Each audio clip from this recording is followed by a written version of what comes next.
Hello everyone. तो स्वागत है आप सभी का हमारे यूट्यूब चैनल पे। और मैं नितिन आपके लिए लेकर आया हूँ बहुत ही बेहतरीन ऐसी मतलब क्वेश्चनों की सीरीज जो पीवाईक्यू के फॉर्म में, बट इतने प्यारे तरीके से मैं आपको कराऊंगा ना कि मैं कह रहा हूँ भाई जिसने इस क्लास को कर लिया, अब तक पढ़ा है नहीं पढ़ा भाई भूल जाओ। सिर्फ इन दो वीडियो से मतलब इस देखो, अगर मैं सिंगल वीडियो बनाऊंगा ना तो मैं तो बना दूंगा, बहुत लेंथी चली जाएगी, लगभग 2 ढाई 3 घंटे की वीडियो चली जाएगी। मैं कोशिश करूंगा इसे 2 पार्ट के अंदर बनाने की और मिनिमम मिनिमम टाइम में आपको मैक्सिमम आउटपुट देने की। तो इस चीज को समझते हुए चलना। देखो बहुत बेहतरीन तरीके से मैंने आपको इधर क्वेश्चनों की सीरीज तैयार करी है। आप देख सकते हो सारे क्वेश्चन बड़े प्यारे तरीके से विद क्वेश्चनों के आंसर भी लगाए हैं तरीके से। देखोगे आप, स्क्रीनशॉट लेते रहना आप इन सभी का। और बहुत तरीके से मैं कह रहा हूं जितने भी क्वेश्चन हैं वो सब इन्हीं से बनेंगे, आप नोटिस करोगे। ठीक। और अभी तक आपने जितना पढ़ा है नहीं पढ़ा है उसकी रिवीजन, और जो पेपर में आपका आएगा बिल्कुल डिक्टो मैं कह रहा हूं यही छपेगा, देखना आप। ठीक है, जैसे एक क्वेश्चन आएगा इसके अंदर, उस क्वेश्चन के राउंड फिगर जितनी चीजें बन सकती हैं। देखो सीबीएसई करती क्या है, एक्सपेक्टेड सीबीएसई जो क्वेश्चन पूछती है वो यही पूछती है कि उसने इस साल कोई क्वेश्चन पूछा तो अगले साल उसी से मिलता जुलता कोई घुमाकर क्वेश्चन पूछ लेगी। ठीक है, तो उसके राउंड फिगर जितने क्वेश्चन बन सकते हैं, एक क्वेश्चन के थ्रू जितने क्वेश्चन बन सकते हैं वो सारे क्वेश्चनों को डिस्कस करेंगे।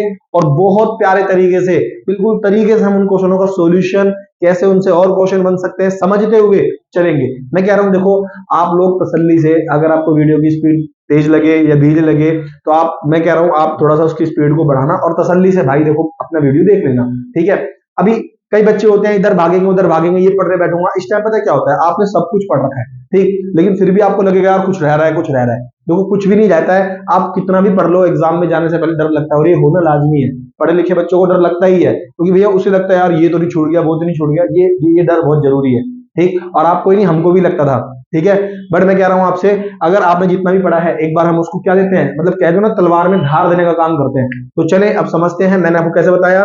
प्लेलिस्ट बनी हुई है यूट्यूब चैनल पे हमारे, आप चेक करते हो, एमसीक्यू की चेक कर सकते हो जाके। अभी मैं जो आपके लिए पीवाईक्यू यानी कि क्वेश्चन के फॉर्म में वो सारे क्वेश्चन जो इंपॉर्टेंट है, मतलब आपके जो पिछले साल के एग्जाम के क्वेश्चन पेपर थे उससे लेकर आया हूं, और उससे मिलते जुलते सारे सवालों को हम क्या करेंगे, डिस्कस करेंगे। बात समझ गए? जो भी आप देख सकते हो आपको पता लग जाएगा बड़े आराम से। 23-24 का ही क्वेश्चन पेपर है आपका, अगले साल पिछले साल का। ठीक है, मैं अगला बोलता हूँ बेसिकली, मुझे बहुत लोग बोलते हैं कि अगला नहीं होता पिछला होता है। 80 नंबर का आपका पेपर आएगा, टाइम 3 घंटा। और भाई मैं बताऊंगा आपको अभी के हिसाब से ये जो 3 घंटे का टाइम है 80 नंबर के पेपर में, भाई बहुत बढ़िया टाइम है, बहुत बढ़िया टाइम, इनफ टाइम है। हमारे टाइम पर तो 100 नंबर का पेपर था और टाइम कितना था, 3 घंटे। और अभी तो भाई तुम्हारे पास फायदा क्या है कि एमसीक्यू आते हैं, 12 एमसीक्यू, मैथ, कार्टून, वो चलो ठीक है। कम से कम 30 नंबर का पेपर तो ऐसा है जिसमें आपको जल्दी कलम उठानी नहीं, लिखना ही नहीं जाता उसमें, आपको बस टू द पॉइंट 2-3 के लाइनों में लिख के चले जाना है। ठीक, हमारे टाइम पर भैया 2 नंबर के क्वेश्चन, 4 नंबर के और 6 नंबर के हमका लगा देते थे वो लोग, लिखते लिखते लिखते लिखते थोड़ा हाथ ही खराब, हाथ ऐसे हो जाता था हमारा, घर पे आते थे ना ऐसे ही हाथ रहता था, तो इधर तो गड्ढा भी हो जाता था, समझ गए? तो 80 नंबर का पेपर होगा, 3 घंटे आपका टाइम होगा, आपको पता ही होगा। ठीक है ना, टोटल क्वेश्चन कितने होंगे, 30। लेकिन इस बात को ध्यान रखना, आपके इस क्वेश्चन पेपर में 30 क्वेश्चन होंगे, बट जब आप इस क्लास को खत्म करोगे, बात समझ ही नहीं, समझ गए? तो आप बोलोगे भैया ये 30 क्वेश्चन नहीं, आपने तो 60 से 80 क्वेश्चन करा दिए हमें। और मैं कह रहा हूं भाई साहब आप खुद इस बात को रियलाइज करोगे कि मैक्सिमम मैक्सिमम पेपर, मैं कह रहा हूं भाई आपको गारंटी दे रहा हूं, आप वीडियो आके बाद में डिसलाइक कर देना, कम से कम इस क्वेश्चन पेपर से मैं आपका 50 से लेकर 70 नंबर का पेपर फंसा दूंगा, डायरेक्ट डिक्टो, समझ गए? और ये मेरी गारंटी है आपको। ठीक, 50 से लेकर 60-70 नंबर का डिक्टो पेपर फंसेगा। अब क्वेश्चन देख लेना इसको। देखो अब जैसे पहला क्वेश्चन है, अब 1 से लेकर 12 जितने भी 12 तक क्वेश्चन होंगे वो सारे एक एक नंबर के क्वेश्चन है। ठीक है, अब इन सारे क्वेश्चनों को डिस्कस करते हैं। क्वेश्चन 1 नंबर का होगा, बट मैं उसको तरीके समझाऊंगा ताकि उससे जुड़ता हुआ कोई भी क्वेश्चन आ ले, आप बिल्कुल बेहतरीन तरीके से करके आओगे। तो अब ज्यादा बात ना करते हुए आगे बात करते हुए चलेंगे। ठीक है, क्वेश्चन को शुरू करते हैं। तो वो क्या है, कोई डायलॉग था ना शाहरुख खान की मूवी का, अपनी कुर्सी की पेटी बांध लीजिए, पेटी की कुर्सी बेल्ट जो भी है बांध लो भाई, तुम बेल्ट बेल्ट कुछ मत बांधो, तुम सीधा कान के अंदर लगाओ लीड, ऐसे पलंग पे लेट जाओ चाहे कुर्सी पे बैठ जाओ कैसे भी, और बस सुनते रहो मेरी बात। ठीक है, आपने एक सुन लिया ना तो मैं कह रहा हूँ गर्दा जहर हो जाओगे, बिल्कुल कतई जहर, ऐसा जहर उगलोगे बस। चलो शुरू करें अब, देखते हैं भाई अब कहां तक करा पाता हूं। ठीक है, हालांकि इसके अंदर क्वेश्चन तो 30 है, बहुत तरीके से समझाएंगे तरीके से। ठीक है, 1 2 3 लेके प्रभु श्री राम का नाम शुरू करते हैं। क्वेश्चन नंबर 1 क्या कर रहा है, भारतीय संविधान सभा की सर्वप्रथम बैठक कब हुई? क्या बोल रहा है, भारतीय संविधान सभा की। अब देखो यहाँ पर एक बहुत अच्छी चीज आई, संविधान सभा। अब आपको संविधान सभा के बारे में पता होना चाहिए। देखो मैंने आपको एक चीज बताता हूँ, देखो आप सभी जानते हो कि हमारे देश के अंदर संविधान बना, बट ऐसे ही नहीं बन गया। हमारे देश में संविधान को बनाने के लिए क्या बनाई गई थी? एक संविधान सभा बनाई गई। क्या बनाई गई? एक संविधान सभा। इस संविधान सभा के अंदर कुल कितने मेंबर थे? 389। लेकिन अगर आपसे क्वेश्चन पूछे इस 389 लोगों को किसने चुना था, तो आप बोलोगे संविधान सभा बनाई गई थी भैया कैबिनेट मिशन के द्वारा। किसके द्वारा बनाई गई थी? कैबिनेट मिशन के द्वारा। और अगर क्वेश्चन पूछे कि कैबिनेट मिशन को किसने भेजा था, तो आप बताना कि कैबिनेट मिशन को भेजा था ब्रिटेन ने। किसने भेजा था? ब्रिटेन ने। और ब्रिटेन में, ब्रिटेन तो एक देश है, वहां के प्रधानमंत्री ने भेजा था, जिसका नाम क्या था? क्लाइमेट एटली। वहां के प्रधानमंत्री का नाम क्या था? क्लाइमेट एटली। कहां के? ब्रिटेन के। बात समझ आ रहा है? भाई बंद कर दो यार गेट। हाँ, हल्ला ही बहुत आ रहा है, हल्ला कम करो। ठीक है, तो ब्रिटेन के प्रधानमंत्री कौन थे? क्लाइमेट एटली। और कैबिनेट मिशन जो था ना, उसको भेजने वाले ब्रिटेन से 1946 में आया था। कैबिनेट मिशन कब आया था भारत के अंदर? 1946 में। ठीक। और संविधान सभा कब बनी थी? जुलाई 1946 में। बात समझ गए? क्लियर है? हमारी संविधान सभा के अंदर जो मेंबर थे वो 3 प्रकार से थे। कितने प्रकार से मेंबर थे? 3। 1 2, इधर लिखा हमने 3। बात समझ गए? 1 2 3। जो पहले मेंबर हैं वो 292, दूसरा बताना भैया 393, और चौथे बताना 4। टोटल जोड़ोगे तो कितना आ जाएगा? 389। 292 मेंबर कहां से थे? ब्रिटिश प्रांत से थे। कहां से थे?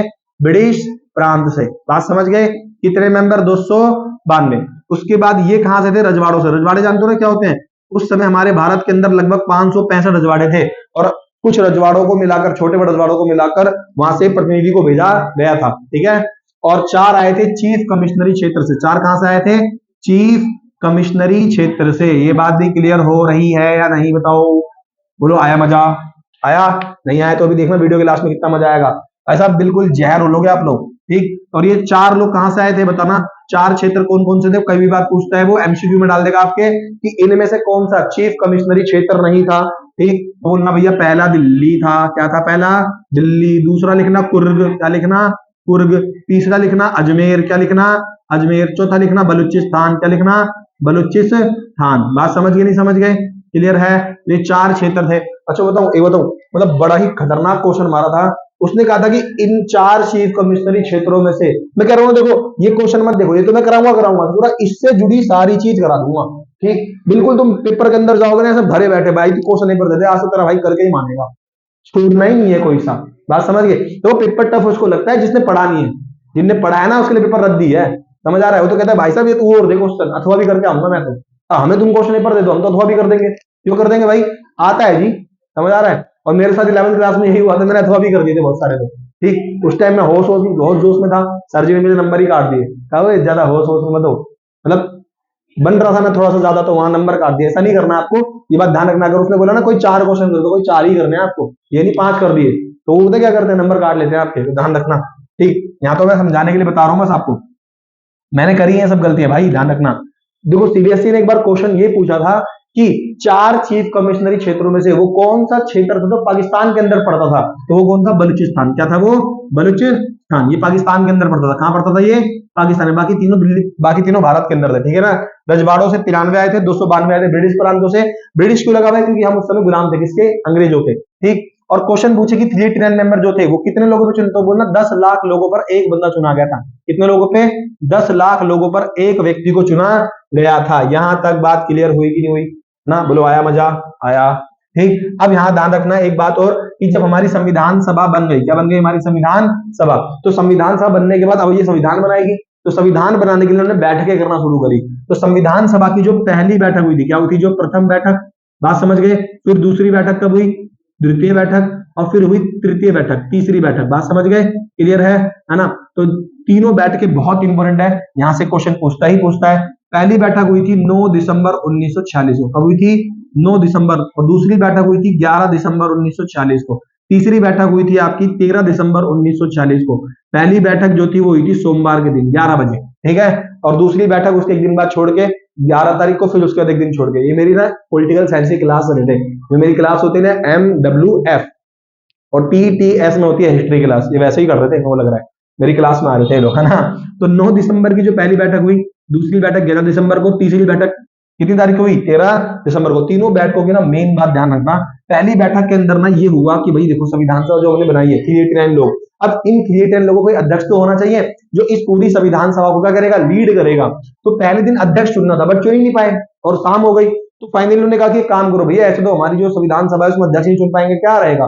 तो कहा जब तक नया अध्यक्ष नहीं चुन लेते हैं तो तब तक एक टेम्परेरी अस्थायी अध्यक्ष बना देते हैं। तो उस पूरी संविधान सभा के अंदर सबसे बुजुर्ग व्यक्ति थे, उनका नाम था सच्चिदानंद सिन्हा, है ना। तो जो सच्चिदानंद सिन्हा थे इनको संविधान सभा का क्या चुना गया? अस्थायी अध्यक्ष। क्या चुना गया इनको? अस्थायी अध्यक्ष। किसको? सच्चिदानंद सिन्हा को। बात समझ गए? और फिर जो दूसरी बैठक हुई उसमें डॉक्टर राजेंद्र प्रसाद को बिना किसी विवाद के डॉक्टर राजेंद्र प्रसाद जी को क्या चुन लिया गया? स्थायी अध्यक्ष चुन लिया गया। यहां से ध्यान रखना, क्वेश्चन ये क्या थे? अस्थायी, टेम्परेरी थे। क्या थे ये? टेम्परेरी। दृष्टिबाधित में बहुत पूछने वाला क्वेश्चन।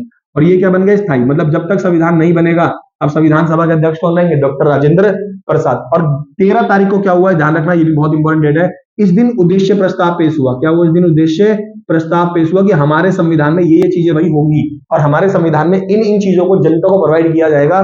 दैट कॉल्ड उद्देश्य प्रस्ताव। इसे पेश करने वाले कौन थे? पंडित जवाहरलाल नेहरू। समझ गए? और पंडित जवाहरलाल नेहरू जी क्या बनेंगे? देश के पहले प्रधानमंत्री, ये बनेंगे देश के पहले राष्ट्रपति, सबसे लंबे कार्यकाल के राष्ट्रपति, एकमात्र राष्ट्रपति जो 2 बार बनेंगे। इनका जो राज्य था वो बिहार था, ठीक है। और उद्देश्य प्रस्ताव पेश करने वाले कौन थे? पंडित जवाहरलाल नेहरू जी। ऐसे संविधान सभा के अंदर पहली, दूसरी, तीसरी कितनी बैठकें हुई? तो आप बोलना भैया संविधान सभा के अंदर कुल 165 बैठक हुई। कितनी हुई? कुल 165 बैठक हुई। क्लियर है? और सत्र कितने हुए? सीजन तो ध्यान रखना, सत्र हुए थे 11। कितने सत्र हुए थे? 11 सत्र। बोलो आया मजा? बोलो भाई क्लियर? तो 11 सत्र हुए। अभी तो ध्यान रखना 2 पार्ट में वीडियो आएगी, सिंगल पार्ट ही बहुत लंबा हो जाएगा। बस तसल्ली से आप वीडियो को देखते रहना, बाकी गारंटी मेरी है भाई, पेपर में ना सारी बातें आपको अजली याद आएंगी। ठीक, 165 बैठकें हुई, 11 सत्र हुए। ठीक है, तो ये चीजें आपको समझ में आई कि नहीं आई कि हमारी संविधान सभा कैसी थी? अच्छा, हमारी संविधान सभा के अंदर अगर आपसे क्वेश्चन पूछे जब हमारा देश का बंटवारा हो गया, देखो ये कब की बात है? 1946 की। और आप सभी को पता है कि 15 अगस्त 1947 को भारत में क्या हो गया? बंटवारा हो गया और आजादी मिल गई। तो बंटवारे के बाद हमारी संविधान सभा के अंदर कितने मेंबर बचे थे? 299। ठीक है, बाकी 90 लोग कहां चले गए? वो पाकिस्तान चले गए, वहां से आए थे, हमें उनसे मतलब नहीं थे। ठीक, फिर इन्हीं लोगों ने हमारा क्या बनाया? संविधान। और हमारा संविधान कब बन गया? हमारा संविधान बन गया था 26 नवंबर 1949 को। और हमारा संविधान लागू कब हुआ? 26 जनवरी 1950 में। ठीक, और जब हमारा संविधान बन गया तो संविधान बनने के बाद उसके अंतिम पेज पर साइन करे गए। कितने लोगों ने साइन किए थे उसके अंतिम पेज पर? 284 लोगों ने। संविधान सभा के अंदर कितनी महिलाएं थी? इनमें से 15 महिलाएं। और कितने लोग अब्सेंट थे लास्ट दिन? 284। मैंने बच्चों को याद करने की ट्रिक क्या बता रखी है कि वो महिलाएं मेकअप कर रही थी, ठीक है, इसीलिए वो नहीं आ पाई और सुबह सुबह जल्दी उन्होंने साइन करने के लिए बुलाना था। ठीक, कैसे भी याद रखो, बस रखो। ठीक, बताओ आया मजा? क्लियर हुई सारी बातें? अब बताओ 7 दिसंबर का कोई बैठक हुई क्या? तो बोलोगे नहीं भैया।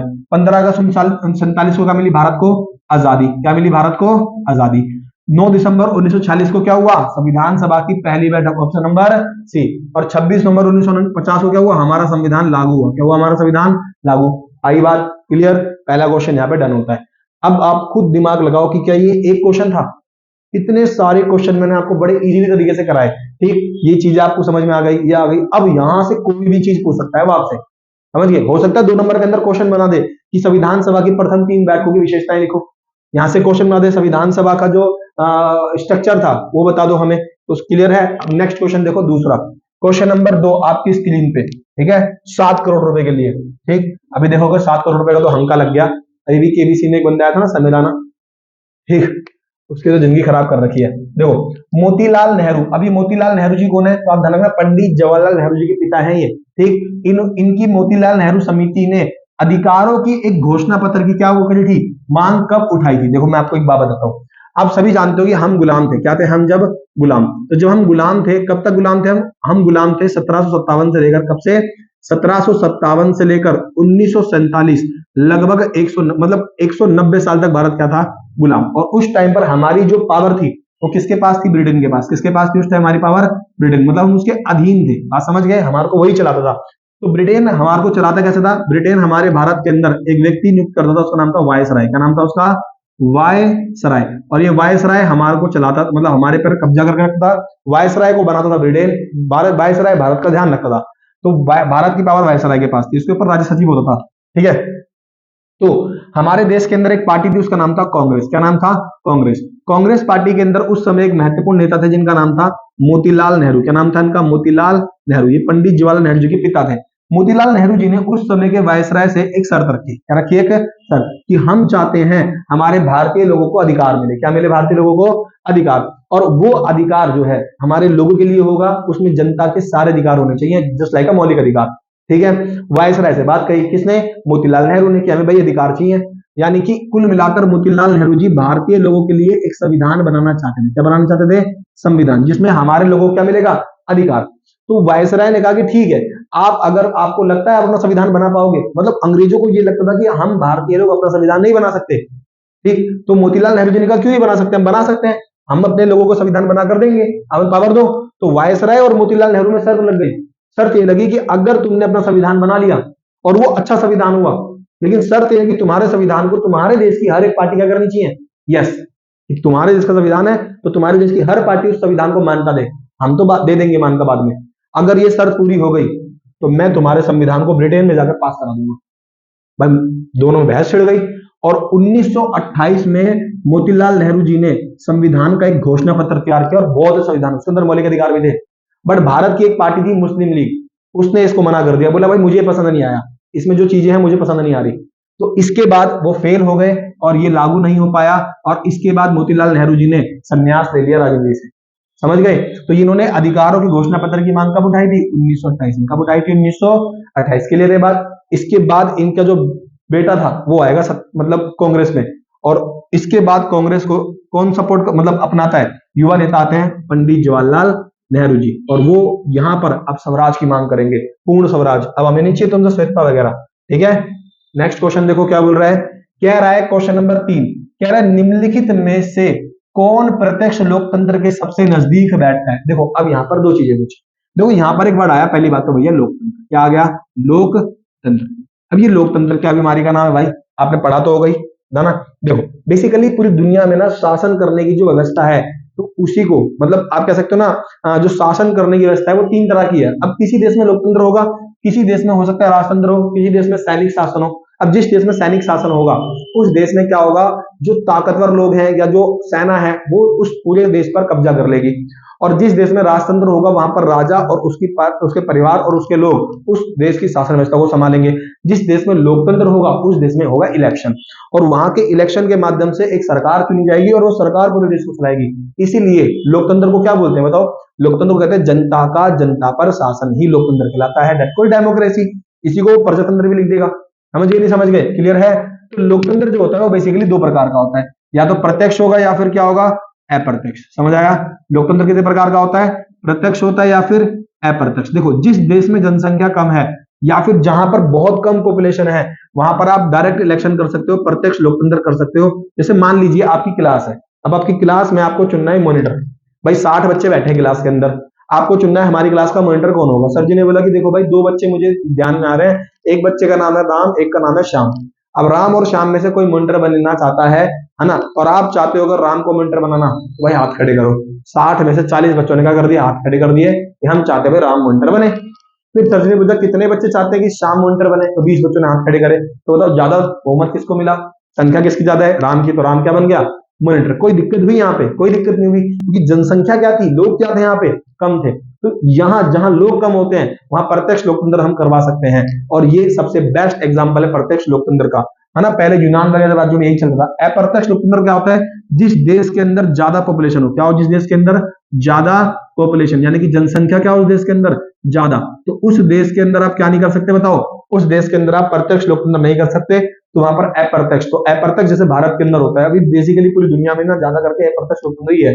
कोई अब तो कहां भाई प्रत्यक्ष, तो क्लास वगैरह में चलता है, आपके नॉर्मल जगहों पे चल सकता है, पंचायत वगैरह में चल सकता है, बट बड़े देशों में क्या चलता है? अप्रत्यक्ष लोकतंत्र। यहाँ पर पूरे देश में इलेक्शन होते हैं। क्या होते हैं पूरे देश में? इलेक्शन। जनता डालती है, और वो क्या डालती है? वोट डालती है। क्या डालती है? वोट। और वोट डालकर किसको चुन लेती है? अपने प्रतिनिधि को। किसको चुन लेती है? अपने प्रतिनिधि को। इसी को बोलते हैं इलेक्शन सिस्टम। ठीक है ना? क्लियर? तो प्रत्यक्ष और अप्रत्यक्ष समझ आया? कह रहे कौन सा एग्जाम्पल सबसे बेस्ट है? कह रहे परिवार की बैठक में वाली चर्चा, कक्षा संचालक यानी कि क्लास में मॉनिटर का चुनाव करना था। बोलो बी ऑप्शन भैया मुझे सबसे सही लग रहा है। तो बताओ लोकतंत्र कितने प्रकार के होते हैं? प्रत्यक्ष और अप्रत्यक्ष। समझ आ रहा है? क्लियर हुआ? चुनाव। अब उसके बाद नेक्स्ट क्वेश्चन देखो, क्वेश्चन नंबर 4, रिक्त स्थान को भरिए। भाई यहाँ पर कलर लो और भर दो, यहाँ से मोमिया कलर लेके भर दो इधर। लो भाई भर दिया हमने क्या? रिक्त स्थान। क्वेश्चन सुन लो पहले ध्यान से, है ना।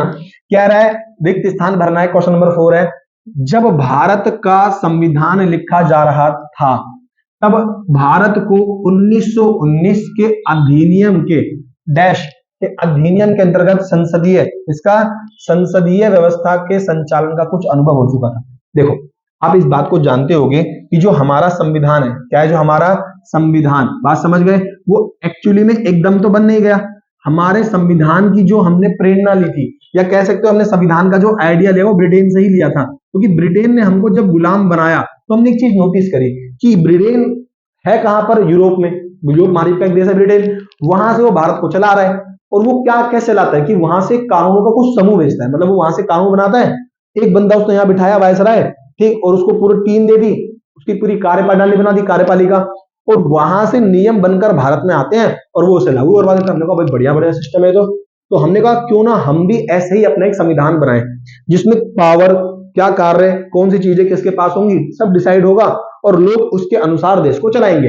तो हमने जो ये देश को चलाने का जो आइडिया था, जो शासन करने का जो आइडिया था, वो कहां से लिया, ब्रिटेन से।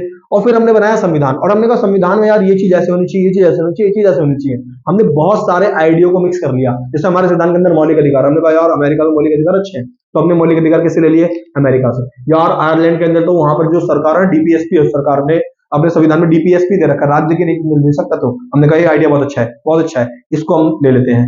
हमने कहा यार फ्रांस के अंदर जो संविधान है ना, और बंधुत्व, भाईचारा, ये वाला कॉन्सेप्ट बहुत अच्छा है, हम वहां से वो अडॉप्ट कर लेते हैं, समझ गए।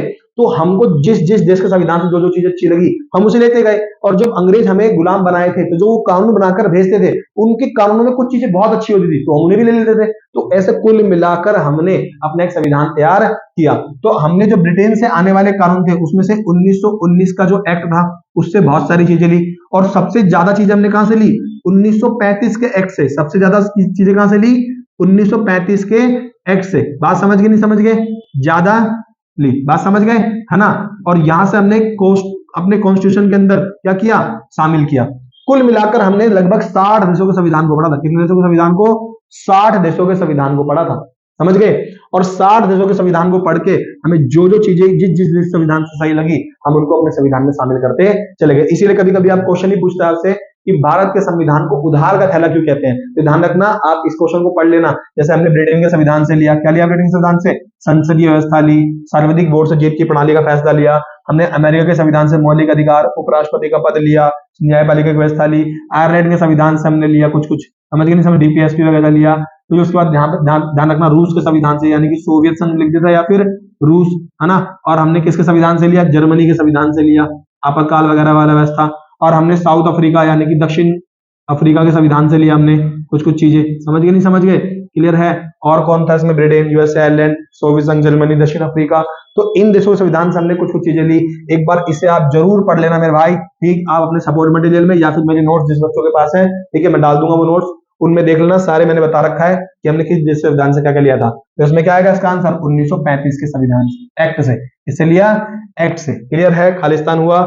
नेक्स्ट क्वेश्चन देखो क्या बोल रहा है कि वर्तमान में लोकसभा के डैश निर्वाचन क्षेत्र हैं।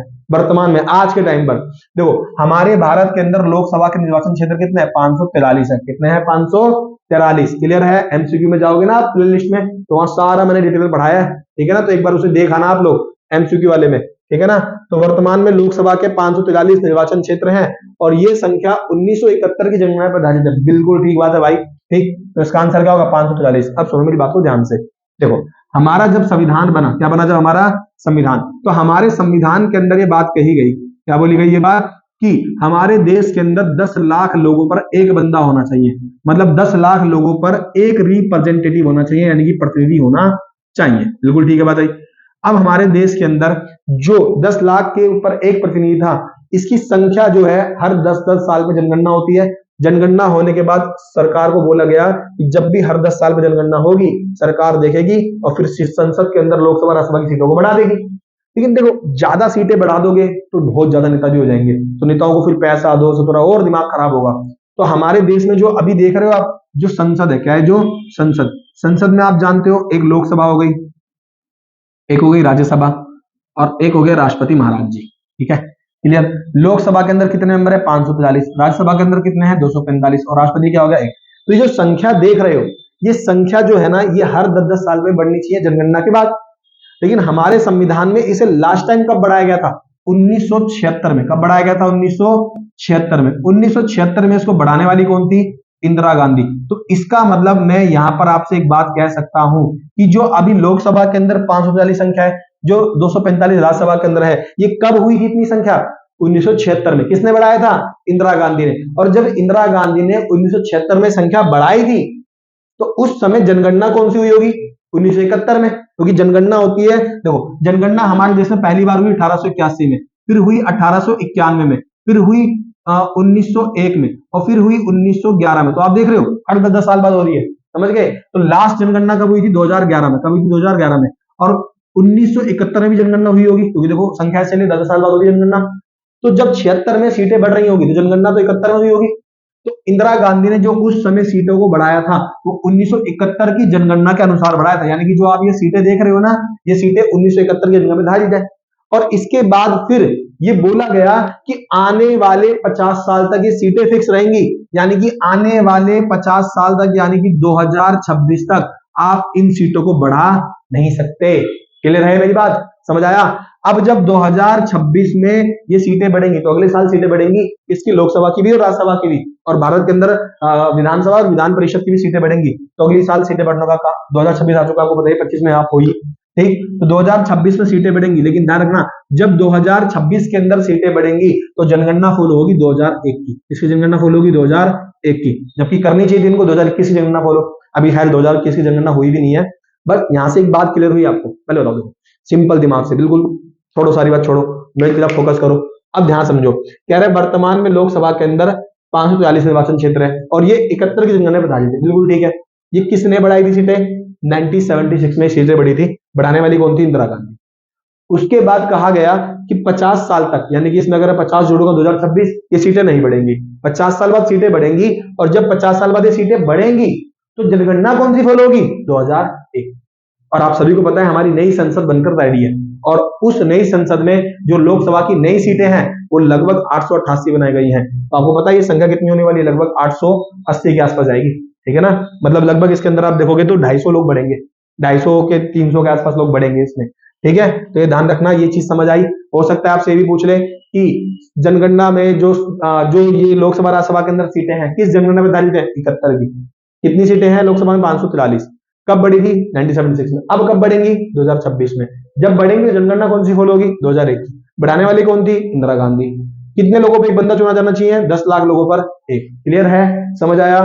दुनिया में सबसे ज्यादा नेता किस देश में है? मतलब सबसे ज्यादा सीटें लोकसभा राज्यसभा या उस देश की संसद की किस देश में? चाइना में। बस ध्यान रखना, हालांकि चाइना से ज्यादा पॉपुलेशन हमारे देश में हो चुकी है। अब यहाँ पर क्वेश्चन नंबर 6 है। अरे भाई बोलो आ रहा है मजा कि नहीं आ रहा? क्लियर? नेक्स्ट क्वेश्चन देखो, क्वेश्चन नंबर 6 कह रहे न्यायपालिका की स्वतंत्रता का अर्थ है कि सरकार के अन्य दो अंग और कार्यों में किसी प्रकार का बाधा ना पहुंचाए, ताकि वह ठीक ढंग से क्या कर सके? कार्य कर सके। कौन कर सके? न्यायपालिका। देखो आप सभी जानते हो हमारे देश के अंदर संविधान के अंदर भाग 5 में, किसमें? संविधान के अंदर भाग 5, और भाग 5 के अंदर जो आर्टिकल है 124 से लेकर 147, इसके एमसीक्यू देखा ना भाई प्लेलिस्ट में जाके, ठीक है, चैनल पे। तो भाग 5 के अंदर आर्टिकल 124 से 147 में किसका जिक्र है? सर्वोच्च न्यायालय का। किसका जिक्र है? सर्वोच्च न्यायालय का। बात समझ गए? भाई साहब इतनी तेज बुलेट लेके जा रहे हैं, ठीक? तो सर्वोच्च न्यायालय का जिक्र है इस आर्टिकल में, भाग 5 में, ठीक है? सर्वोच्च न्यायालय आप जानते हो हमारे देश के अंदर जो न्यायपालिका की व्यवस्था है वो कैसी है? पिरामिड नुमा, ठीक है ना? सबसे ऊपर कौन होता है? सुप्रीम कोर्ट, उसके नीचे हाई कोर्ट। हाई कोर्ट की संख्या पूछेगा, बोलना 25। हाई कोर्ट से नीचे डिस्ट्रिक्ट कोर्ट। डिस्ट्रिक्ट कोर्ट क्या होता है? हर जिले में एक होता है। बात समझ गए? नहीं समझ गए? क्लियर है? और ये बात ध्यान रखना, सुप्रीम कोर्ट दिल्ली के अंदर है, ठीक है ना? कभी कभी तुझसे मुझसे क्वेश्चन पूछता है, मार लेता पूरा, ले भाई 1 नंबर फ्री का ले जा तू, ठीक? क्या बोल देगा कि हाई कोर्ट सुप्रीम कोर्ट कहाँ है? दिल्ली में, ठीक है ना? अब देखो आप सभी जानते हो कि हमारे सुप्रीम कोर्ट यानी कि सर्वोच्च न्यायालय के अंदर 34 जज है। कितने जज है हमारे सुप्रीम कोर्ट में? 34, जो 2 कैटेगरी के अंदर है। एक होता है चीफ जस्टिस ऑफ इंडिया, जो एक है, बात समझ गए? और 33 है जस्टिस ऑफ इंडिया, न्यायाधीश। कितने हैं? 33। और ये संख्या कौन डिसाइड करता है कि कितने जज बनेंगे हमारे संविधान के अंदर? मतलब हमारे सुप्रीम कोर्ट में कितने जज होंगे, ये डिसाइड होता है संसद के द्वारा। इनकी संख्या को कौन बढ़ा सकता है? संसद, ठीक है ना? लेकिन ध्यान रखना, सिर्फ संख्या बढ़ा सकता है और कुछ छेड़ नहीं सकता संसद। जो जज है ना हमारे, वो तरीके से काम कर सके, बिना डर के फैसले ले सके, कोई उनके मामलों में इंटरफेयर ना करे। कोई उनके कार्यों में टांग ना अड़ाए। आपको पता है सुप्रीम कोर्ट या सर्वोच्च न्यायालय की अवहेलना करना, उसके निर्णय को ना मानना भी एक अपराध है, ठीक। तो उनके फैसले सभी को मानने पड़ते हैं। तो वैसे ही अगर वो क्वेश्चन पूछे आपसे कि सर्वोच्च न्यायालय जो है, बात समझ गए आप, सुप्रीम कोर्ट है, न्यायपालिका की सुंदरता को अगर बनाए रखना है तो किसका उसके काम में इंटरफेयर करना जरूरी नहीं है। मतलब अगर वो इंटरफेयर करेगा तो आप देखोगे न्यायपालिका ना तरीके से स्वतंत्र रूप से काम नहीं कर पाएगी। तो बोला गया कि भैया संसद को, किसको, संसद को और कार्यपालिका को, इन दोनों को दूर रखो। किससे दूर रखो भैया, न्यायपालिका से। मतलब ये दोनों इंटरफेयर नहीं करेंगी। किसमें इंटरफेयर नहीं करेंगे बताओ, न्यायपालिका के कार्यों में, ताकि वो अपने फैसले, देखो संसद, न्यायपालिका को हटाने का पावर किसके पास है, संसद के पास, महाभियोग से, ठीक है। और न्यायपालिका को बनाने की पावर किसके पास है, कार्यपालिका के पास, राष्ट्रपति के पास, समझ गए। और उसके लिए व्यवस्था फॉलो होती है कॉलेजियम। तो सुप्रीम कोर्ट का पावरफुल होना बहुत जरूरी है, क्योंकि यदि सुप्रीम कोर्ट पावरफुल नहीं होगा तो वो अपने फैसले और अपना न्याय ठीक से नहीं कर पाएगा, ठीक है। इसीलिए कहा गया कि न्यायपालिका की जो पावर है वो स्वतंत्र होगी, उसके कार्यों में हस्तक्षेप नहीं करेगा, उसके वेतन भत्तों में कटौती नहीं होगी, उसे बनाने का कार्य होगा कार्यपालिका का, हटाने का काम होगा संसद का, जजों की संख्या डिसाइड होगी संसद के द्वारा इनके, और उसके बाद आप क्या बोलोगे कि इनके निर्णय सभी को मानने पड़ते हैं। क्लियर। नेक्स्ट क्वेश्चन देखो, क्वेश्चन नंबर 7। अरे भाई बोलो, आया मजा। क्लियर। क्वेश्चन नंबर 7 कह रहा है पुनः लिखिए।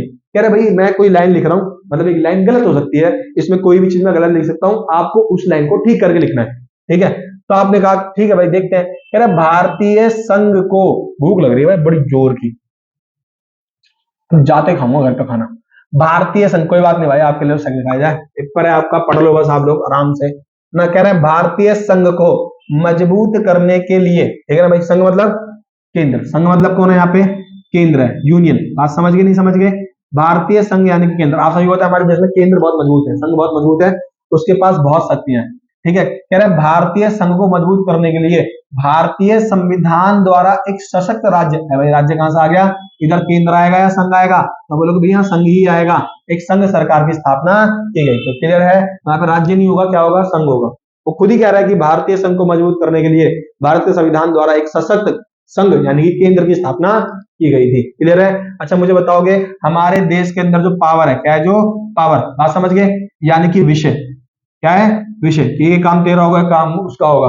ये विषय कितनी सूची के अंदर बांट रखे हैं, एमसीक्यू वाली सीरीज में जाके देखना, वहां करवाया मैंने बिल्कुल, ठीक। प्ले लिस्ट डली हुई है, 10 बार बोल चुका हूं। तो आपको पता है हमारे संविधान में पावर को हमने 3 भागों में बांटा है। एक पावर को बोला हमने केंद्र सूची के विषय, कैसे विषय, केंद्र सूची। दूसरा हमने क्या बोला, राज्य सूची। दूसरे विषय किसके पास गए, राज्य के पास, उसको बोलते हैं राज्य सूची। और तीसरे को बोलते हैं हम लोग संवर्ती, कॉन्कर लिस्ट। बात समझ गए, कॉन्कर जो भी है ना, संवर्ती सूची। संवर्ती सूची के अंदर कितने विषय हैं, तो आप बोलना भैया संवर्ती सूची के अंदर जो विषय हैं 52। कितने हैं, 52। इसमें कितने विषय हैं, 61। और इसमें कितने विषय हैं, 100। पहले केंद्र सूची के अंदर जो हमारा संविधान था ओरिजिनल, उसके अंदर थे 97 विषय, बट बढ़कर कितने हो गए, 100। राज्य सूची के अंदर पहले विषय थे 66, मतलब 66, तो घटकर 61 हो गए। और इसके 5 विषय किसको दे दिए, संवर्ती को। पहले 47 थे, इसमें 52 हो गए। क्लियर बात, ध्यान रखना। अच्छा यहीं पर अगर क्वेश्चन पूछे कि अवशिष्ट पावर जो कहीं नहीं लिखी, एक्स्ट्रा शक्तियां, वो किसको मिली है, तो आप बोलना वो मिली है भैया केंद्र को। किसको मिली है, केंद्र को। अच्छा बोलेगा आपातकालीन पावर, आपातकालीन पावर, इमरजेंसी पावर किसको मिली है, तो आप बोलना भैया आपातकालीन पावर भी किसको मिली है, केंद्र को। और आपातकालीन पावर मैंने बहुत अच्छा समझाई है, आप जाकर देखना उसमें एमसीक्यू वाले में, वो भी किसको मिली है, केंद्र को। जैसे ही आपातकाल लगेगा ये वाली और ये वाली पावर किसके पास आ जाएगी, केंद्र के पास। क्लियर। तो केंद्र हमारे जैसे बहुत पावरफुल है, केंद्र मतलब मोदी जी, ठीक है ना। अब दोबारा से क्वेश्चन नंबर देखो क्या बोल रहा है, 8। कह रहा है निम्नलिखित कथनों की जांच कीजिए। क्या कह रहा है, निम्नलिखित कथनों की जांच कीजिए और सत्य और असत्य को पहचानिए, मतलब गलत है या सही है बताना है आपको। कह रहा है आधुनिक समय में स्थानीय शासन के निर्वाचित निकाय सन 1882 के बाद अस्तित्व में है। देखो पूरा डिट्टो अभी मैं वीडियो अपलोड कर रही है, जस्ट इससे पहले ही मैं वीडियो शूट कर रहा हूं ना, इससे पहले एक वीडियो अपलोड हुई है स्थानीय शासन की, आप उसे जरूर देखना एक बार। वहां मैंने पूरा एकदम डायग्राम के तहत, मतलब पूरा एकदम तरीके से कि स्थानीय शासन क्या था, स्थानीय शासन का विकास कैसे हुआ, पूरा बिल्कुल बाकायदा तरीके से समझाया है। एक बार मैं फिर आपको ओवरव्यू देता हूं। देखो मैंने बताया था स्थानीय शासन, यहाँ पर टॉपिक का नाम क्या है हमारा, स्थानीय शासन, ठीक। जो स्थानीय शासन है ना, इसको लेकर क्वेश्चन आएगा, चैप्टर नंबर 8 से है, बहुत इंपॉर्टेंट क्वेश्चन बनता है यहाँ से। देखो मैंने कहा था स्थानीय शासन हमारे देश में प्राचीन काल से ही था। स्थानीय शासन हमारे देश में क्या था, प्राचीन काल से था। बात समझ गए। और इसके बाद इसको जो लीगल मान्यता दी, यदि इसको मान्यता दी, तो वो मान्यता दी थी इसको रिपन ने, लॉर्ड रिपन नाम का एक वायसराय था, हम जब गुलाम थे और लॉर्ड रिपन नाम के वायसराय ने 1882 में स्थानीय शासन को क्या दी, मान्यता दी। और उस टाइम इसका नाम क्या था, मुकामी बोर्ड। क्या नाम था उस टाइम इसका, मुकामी बोर्ड। ये भी क्वेश्चन पूछता है, क्लियर है, बात समझ गए। और मुकामी बोर्ड जब इसको मान्यता मिली, इसके बाद 1919 में जब अंग्रेजों का एक्ट आया उसमें इसको मान्यता मिली और इसके चुनाव करवाए गए। क्या करवाए गए, इसके चुनाव। 1935 वाले एक्ट में भी इसको मान्यता मिली और इसको चुनाव वहां करवाए गए, वहां मान्यता मिली, इसको क्या मिल गई, मान्यता, समझ गए। लेकिन जब हमारा देश आजाद हुआ, हमारे देश के आजाद होने के बाद 1947 में स्थानीय शासन को लेकर क्या आ गया, मतभेद, कि भैया क्या स्थानीय शासन हमारे देश में होना चाहिए, नहीं होना चाहिए, ठीक है। तो अंग्रेजों ने उसको मान्यता दे रखी थी, बट हमारे देश में इसको लेकर बहुत डिबेट चली। मैंने कहा था 3 लोग थे इसके विचार में, कुछ लोग पक्ष में हो गए थे इसके और कुछ लोग विपक्ष में हो गए थे। तो 3 नाम याद रखना, एक तो आपको भीमराव अंबेडकर जी का नाम याद रखना है, बात समझ गए। एक आपको याद रखना है महात्मा गांधी जी का, और एक आपको याद रखना है पंडित जवाहरलाल नेहरू जी का। तो मैं अगर आपको बताऊं तो देखो, पंडित जवाहरलाल नेहरू जी इसके विपक्ष में थे, क्या थे, स्थानीय शासन के विपक्ष में। महात्मा गांधी इसके पक्ष में थे और भीमराव अंबेडकर इसके क्या थे, विपक्ष में थे। वो क्वेश्चन पूछ सकता है, इनके रीजन बताओ, क्या क्या क्यों विपक्ष में थे। देखो, भीमराव अंबेडकर कहना था जाति प्रथा, ऊंच नीच के कारण स्थानीय शासन अभी गांव में नहीं देना चाहिए, क्योंकि इसमें वो अमीर लोग, दलित लोग नहीं आ पाएंगे, अमीर लोग ही इस पे कुंडली मार के बैठ जाएंगे। और सॉरी, तो उनका कहना यह था कि अभी जो अमीर लोग हैं वही इस पे कुंडली मार के बैठ जाएंगे, उनके पास पावर होती है, वो उस पावर का जो है, बात समझ गए, पैसों वाली पावर का यूज कर लेंगे पॉलिटिकल पावर में। तो एजुकेशन की कमी, जागरूकता की कमी, ऊंच नीच भेदभाव, जाति प्रथा, इसके कारण अगर हम गांव में स्थानीय शासन देंगे तो जो एक्चुअल में लोग जीतने चाहिए वो नहीं जीतेंगे, अमीर ही जीत पाएगा, वो सत्ता पर अपना वर्चस्व जमा लेगा। तो उनका मानना यह था कि भाई अभी जरूरी नहीं है। महात्मा गांधी कहने थे हर गांव की अपनी समस्याएं होती हैं, वो छोटे लेवल पे सॉल्व हो जाएंगी, और अगर गांव में स्थानीय शासन दोगे तो मजबूत होगा, स्वराज की प्राप्ति होगी और हर गांव अपने आप में क्या बन जाएगा, आत्मनिर्भर। जबकि नेहरू जी का कहना यह था कि पावर को ज्यादा बांटोगे तो काम में बहुत डिले होगा, अभी हमारे पास पैसा है नहीं, संसाधन है नहीं कि हम 3 शासन बनाए, ठीक। इनका कहना यह था कि केंद्र और राज्य ऑलरेडी बन चुका है, तो आप उसको भी रहने दो, जो भी है राज्य देख लेगा। तो फाइनली सॉल्यूशन ये निकला कि इसको संविधान के भाग 4 में, कहां पे, संविधान के भाग 4 में, डीपीएसपी जो है उसके आर्टिकल नंबर किस में डाल दिया गया, 40 में, ठीक है ना। और आर्टिकल 40 में डालकर राज्य की मर्जी पे छोड़ दिया कि भाई इसका मन करेगा देगा, मन करेगा तो नहीं देगा, क्लियर है। और फिर आपको बता दूं, मैं आपको वीडियो देखना, उसमें मैंने बता रखा है कि इसके 3 इस स्थानीय शासन को लेकर आजादी के बाद 3 कमेटियां बनी। जैसे सबसे पहले तो नेहरू जी ने इसको लेकर बहुत काम किया, उन्होंने सामुदायिक विकास कार्यक्रम अपनाया। फिर 1957 के अंदर इसको लेकर एक कमेटी बनाई गई, इसका नाम था बलवंत राय मेहता कमेटी। फिर उसके बाद 1977 में कमेटी बनी अशोक मेहता समिति, समझ गए नहीं समझ गए। फिर उसके बाद एक कमेटी बनी 1989 में और उसका नाम था पी के थुंगन समिति। क्या नाम था उसका, पी के थुंगन समिति, बात समझ गए, क्लियर है। तो पी के थुंगन समिति ने त्रिस्तरीय पंचायत व्यवस्था की बात करी और इसकी रिकमेंडेशन लागू हुई, और इसने बोला था कि जो बलवंत राय मेहता कह रहा है वो बिल्कुल ठीक कह रहा था।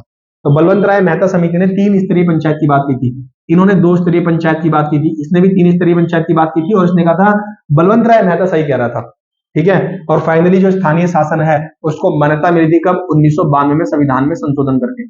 कौन सा संशोधन हुआ, 73वां संशोधन और 74वां। 73वां 74वां संशोधन किससे जुड़ा है, स्थानीय शासन से। और ये दोनों संशोधन लागू कब हुए थे, ये बात ध्यान रखना, ये दोनों संशोधन लागू हुए थे 1993 में। कब हुए थे, 1993 में, क्लियर है, बताओ आया मजा, ठीक।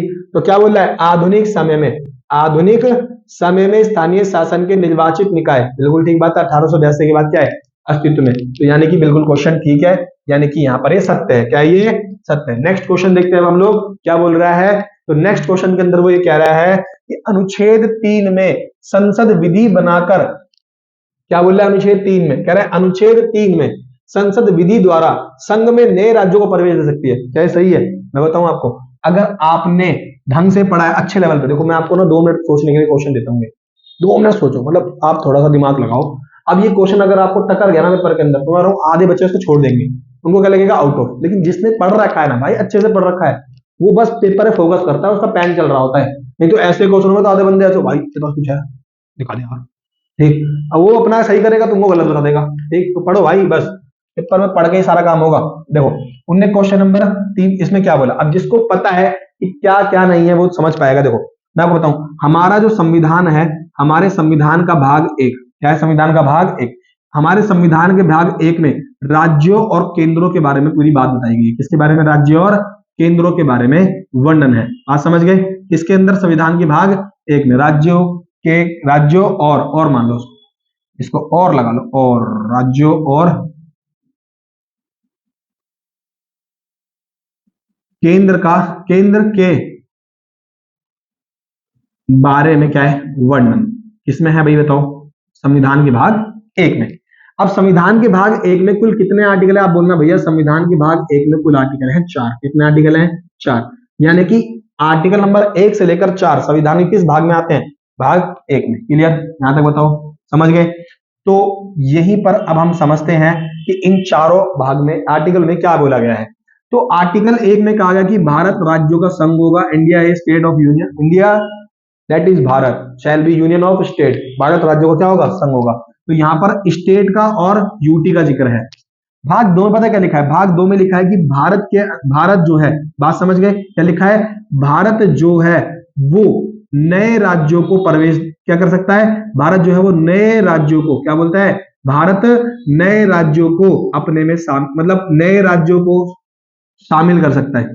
पाकिस्तान को जीत ले हम लोग, क्या कर ले, पाकिस्तान को जीत ले, हम नए राज्यों को भारत में क्या कर सकते हैं, शामिल कर सकते हैं, किसी एरिया को हम एक्वायर कर सकते हैं। बात समझ गए, मान जैसे सिक्किम का विलय हुआ, गोवा हो गया, समझ गए। तो हम भारत के अंदर हम नए राज्यों को शामिल कर सकते हैं, ये बोलता है आर्टिकल 2। बात समझ गए कि हम किसी नए राज्य को भारत में क्या दे सकते हैं, परमिशन दे सकते हैं शामिल होने की। भाग 1 का आर्टिकल 3 कहता है कि जो हमारे भारत में शामिल राज्य है, किसी और का नहीं, जो भारत के अंदर है, चाहे वो 28 राज्य और 8 यूटी हैं, उन राज्यों का हम नाम बदल सकते हैं, हम उनकी सीमा बदल सकते हैं, हम उन राज्यों को प्लस माइनस यानी कि तोड़ मरोड़ सकते हैं। 2 राज्यों को मिलाकर एक राज्य बना सकते हैं, एक राज्य को तोड़कर 2 राज्य बना सकते हैं। तो जैसे भारत के अंदर देखोगे आप समय समय पर कई राज्य बने, तेलंगाना बना, आंध्र प्रदेश बना, है ना, हिमाचल प्रदेश, हरियाणा बना। तो ये कैसे बना, आर्टिकल 3 से। मतलब किसी नए राज्य को प्रवेश देना होगा तो वो आर्टिकल 2 होगा, किसी नए राज्य का नाम बदलना होगा, बनाना होगा, तोड़ना होगा, मरोड़ना होगा, तो सब 3 में आएगा। और भाग 4 में बोला गया कि ये सब पावर किसके पास होगी, संसद के पास, ये संसद करेगी। तो बताओ ये जो बात उसने बोली कि अनुच्छेद 3 में संसद विधि द्वारा किसी संघ में नए राज्यों का दे सकती है प्रवेश, तो ये बात 3 में लिखी है 2 में लिखी है, मुझे बताओ भाई। 3 में तो ये लिखा है ना कि संसद भारत में शामिल किसी भी क्षेत्र को, किसी भी राज्य को, किसी भी एरिया को किसी दूसरे एरिया में मर्ज कर सकती है, किसी राज्य का नाम बदल सकती है, 2 राज्यों को मिला सकती है, एक राज्य को तोड़ सकती है। तो ये लिखा है 3 में, जबकि उसने क्या बोला कि नहीं भाई, उसने बोला कि 3 में लिखा है राज्यों को प्रवेश सकती है, जबकि ये लिखा है 2 में। समझ आ रहा है। अब जिसकी डीप नॉलेज होगी वो कर जाएगा क्वेश्चन को, नहीं तो बंदे आधे बंदे क्या बोलेंगे भाई गलत, तो ये होगा असत्य। क्या होगा ये क्वेश्चन, असत्य होगा, क्योंकि इसका आर्टिकल क्या होगा, 2 होगा। ये बात क्लियर हुई आप लोगों को, बताओ क्लियर है। तो आया मजा, ये चारों चीज समझ आई भाई। संविधान का भाग 1 किसके बारे में है, केंद्र और राज्यों के बारे में। भाग 2 किसके बारे में, अगर मुझे अगर मैं आपसे क्वेश्चन पूछूं तो आप बताना भैया भाग 2 में लिखिए नागरिकता। क्या लिखिए, भाग 2 में नागरिकता का जिक्र है, इसका नागरिकता का। और इसका आर्टिकल कितना है, 5 से लेकर 11। फिर अगर मैं वही पूछूं कि भैया संविधान के अंदर भाग 3 में किसका जिक्र है, तो आप बोलना भैया भाग 3 के अंदर है मौलिक अधिकारों का जिक्र। किसका जिक्र है, मौलिक अधिकार का। और अगर मैं पूछूं इसके आर्टिकल बताओ, तो आप बोलना भैया इसका आर्टिकल है 12 से लेकर 35।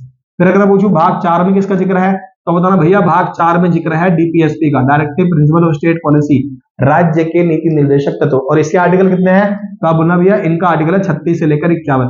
फिर मैं पूछूं भैया संविधान के अंदर भाग 5 में किसका जिक्र है, तो आप बोलना भैया संविधान के भाग 5 में जिक्र है संघ का, केंद्र का जिक्र है, सबसे बड़ा भाग यही है। और इसके आर्टिकल है 52 से लेकर 151, 100 आर्टिकल है पूरे इसके अंदर। फिर अगर मैं पूछूं भाग 6 में किसका जिक्र है, तो आप बोलना भैया संविधान के अंदर भाग 6 में जिक्र है राज्यों का। किसका जिक्र है, राज्यों का। इसका आर्टिकल कितना है, तो आप बोलना भैया इसका आर्टिकल है 152 से लेकर 237। क्या है, 237। क्लियर है, बोलो आया मजा। क्लियर, पढ़ लो भाई, जहर लेवल की पढ़ाई, ठीक है ना।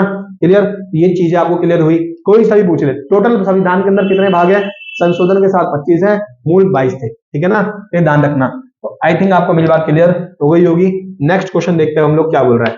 कह रहे भैया कथन और कारण दे रखा है, क्या दे रखा है अभी, कथन और कारण। इसमें आपको रिलेशन बताना होता है। देखो क्या कह रहा है, कह रहा है भारतीय संविधान में, मतलब भारतीय संविधान किसी एक शीर्षक में अटकने से इनकार करता है। भाई ठीक है, देखो संविधान हर देश का अलग अलग होता है, हर देश की संविधान की जो कह सकते हो मूल अवधारणा अलग हो सकती है, हर देश के संविधान का कॉन्सेप्ट अलग हो सकता है, संविधान की डेफिनेशन बहुत कुछ अलग भी हो सकती है ना भाई। संविधान को आप एक बार, मैं कहूंगी संविधान जो है सरकार बनाने की एक मतलब पुस्तक है, भाई नहीं, उससे तो न्यायपालिका भी चल रही है, संविधान से तो जनता को भी अधिकार मिल रहे हैं, संविधान सरकार को गाइड भी कर रहे हैं कि तुम्हारी पावर ये होगी, संविधान में जनता की नागरिकता कैसे मिलेगी लिखा हुआ है। तो संविधान बहुत पूरी किसी देश को चलाने में ना जितने भी नियम कायदे कानून है उस पूरे देश की गवर्नमेंट का सारा स्ट्रक्चर कहाँ लिखा है, संविधान में। कह रहा है भारतीय संविधान उदारवादी, लोकतांत्रिक और धर्मनिरपेक्ष, संघवादी, सामुदायिक जीवन मूल्यों को हामी, धार्मिक और भाषाई अल्पसंख्यकों के साथ ऐतिहासिक रूप से अधिकार वंचित वर्गों के प्रति संवेदनशील है। बिल्कुल ठीक है, ये सब चीजें हमारे संविधान के अंदर हमको मिली है, समझ गए। तो मतलब पहला भी ठीक है और दूसरा भी ठीक है, बट दोनों में रिलेशन नहीं है, बात समझना है आपको ध्यान से। ठीक, तो हमारे सामने बहुत सारी चीजें, मैंने कहा ना एक चीज नहीं, हमें मौलिक अधिकार, धर्मनिरपेक्षता, आप देखो मैंने से पहले पढ़ाया ना कि ये सब चीजें कहाँ लिखी है, संविधान में तो लिखी है। हर भाग के अंदर एक स्पेसिफिक क्या है, कंटेंट है, हर संविधान के एक भाग में किसी न किसी पर्टिकुलर देखोगे विषय या टॉपिक के ऊपर बात की गई है, उससे जुड़ी तमाम चीजों को बताया गया है। क्लियर है। नेक्स्ट क्वेश्चन देखो क्या बोल रहा है, कह रहा है नेल्सन मंडेला। भाई देखो ये ध्यान रखना, तीन लोगों के तो नाम आप याद ही रखना। तीन लोग कौन कौन है, एक तो नेल्सन मंडेला का नाम याद रखना, कौन हो गए, नेल्सन मंडेला, बात समझ गए, नेल्सन मंडेला, बहुत बढ़िया, आधा हिंदी में आधा इंग्लिश में। दूसरा एक नाम याद रखना, आंग सान सूकी, क्या नाम रखना, आंग सान सूकी, म्यांमार की थी, कहां की थी ये, म्यांमार की, बात समझ गए। एक नाम याद आप और रखना, महात्मा गांधी का, ये पूछता है आपसे ना, क्लियर है, एक महात्मा गांधी का याद रखना, इनकी बुक्स पूछ लेगा, ध्यान रखना। महात्मा गांधी कहां पर भारत के अंदर फ्रीडम फाइटर माने जाते हैं। नेल्सन मंडेला कहां से थे, साउथ अफ्रीका से, ये कहां से बिलोंग करते थे, साउथ अफ्रीका। ये कहां से बिलोंग करती थी, आंग सान सूकी, म्यांमार से। ये कहां से बिलोंग करते थे, भारत से, बात समझ आ रहा है। अच्छा, इनकी पुस्तक पूछता है, नेल्सन मंडेला की बुक का नाम क्या था, लॉन्ग वॉक टू फ्रीडम, क्या नाम था इनकी बुक का, लॉन्ग वॉक टू फ्रीडम, बात समझ गए नहीं समझ गए। ये किसकी बुक का नाम था बताओ, नेल्सन मंडेला की, बात समझ गए। आंग सान सूकी जो है, बात समझ गए, इनकी बुक का नाम क्या था बताओ, इनकी बुक का नाम था फ्रीडम फ्रॉम फियर, क्या नाम था आंग सान सूकी की बुक का नाम, फ्रीडम फ्रॉम फियर, डर से आजादी, बात समझ गए, freedom from freedom from fear, ये किसकी बुक थी, आंग सान सूकी की। और महात्मा गांधी की बुक का नाम क्या था, हिंद स्वराज, क्या नाम था महात्मा गांधी की बुक का नाम, हिंद स्वराज। क्लियर है, तो यहां से क्वेश्चन बना देगा आपको, इस तरीके से आपको पता होना चाहिए। कहते ना नेल्सन मंडेला ने दक्षिण अफ्रीका की सुंदरता के लिए अपने जीवन के 28 वर्ष जेल में बिताए, बिल्कुल ठीक बात भाई। नेल्सन मंडेला ने अपनी आत्मकथा लॉन्ग वॉक टू फ्रीडम पुस्तक में लिखा है, बात बिल्कुल ठीक है, मतलब अभिकथन और कारण दोनों ठीक है, दोनों में एक रिलेशन भी है, ठीक है ना। तो ये दोनों पुस्तक, तीनों पुस्तक याद रखना, आपके एग्जाम में कोई एक पुस्तक आ सकती है, ठीक है ना। मैंने आपको शुरू में बताया था ना कि भाई साहब एक क्वेश्चन के थ्रू आपको कई क्वेश्चन देखने को मिलेंगे, बस पेशेंस के साथ आप चीजों को बने रहिएगा और देखते रहिएगा, बहुत सी चीजें आपको क्लियर हो रही होगी, कॉन्सेप्ट वगैरह आपकी क्लियर हो रही है।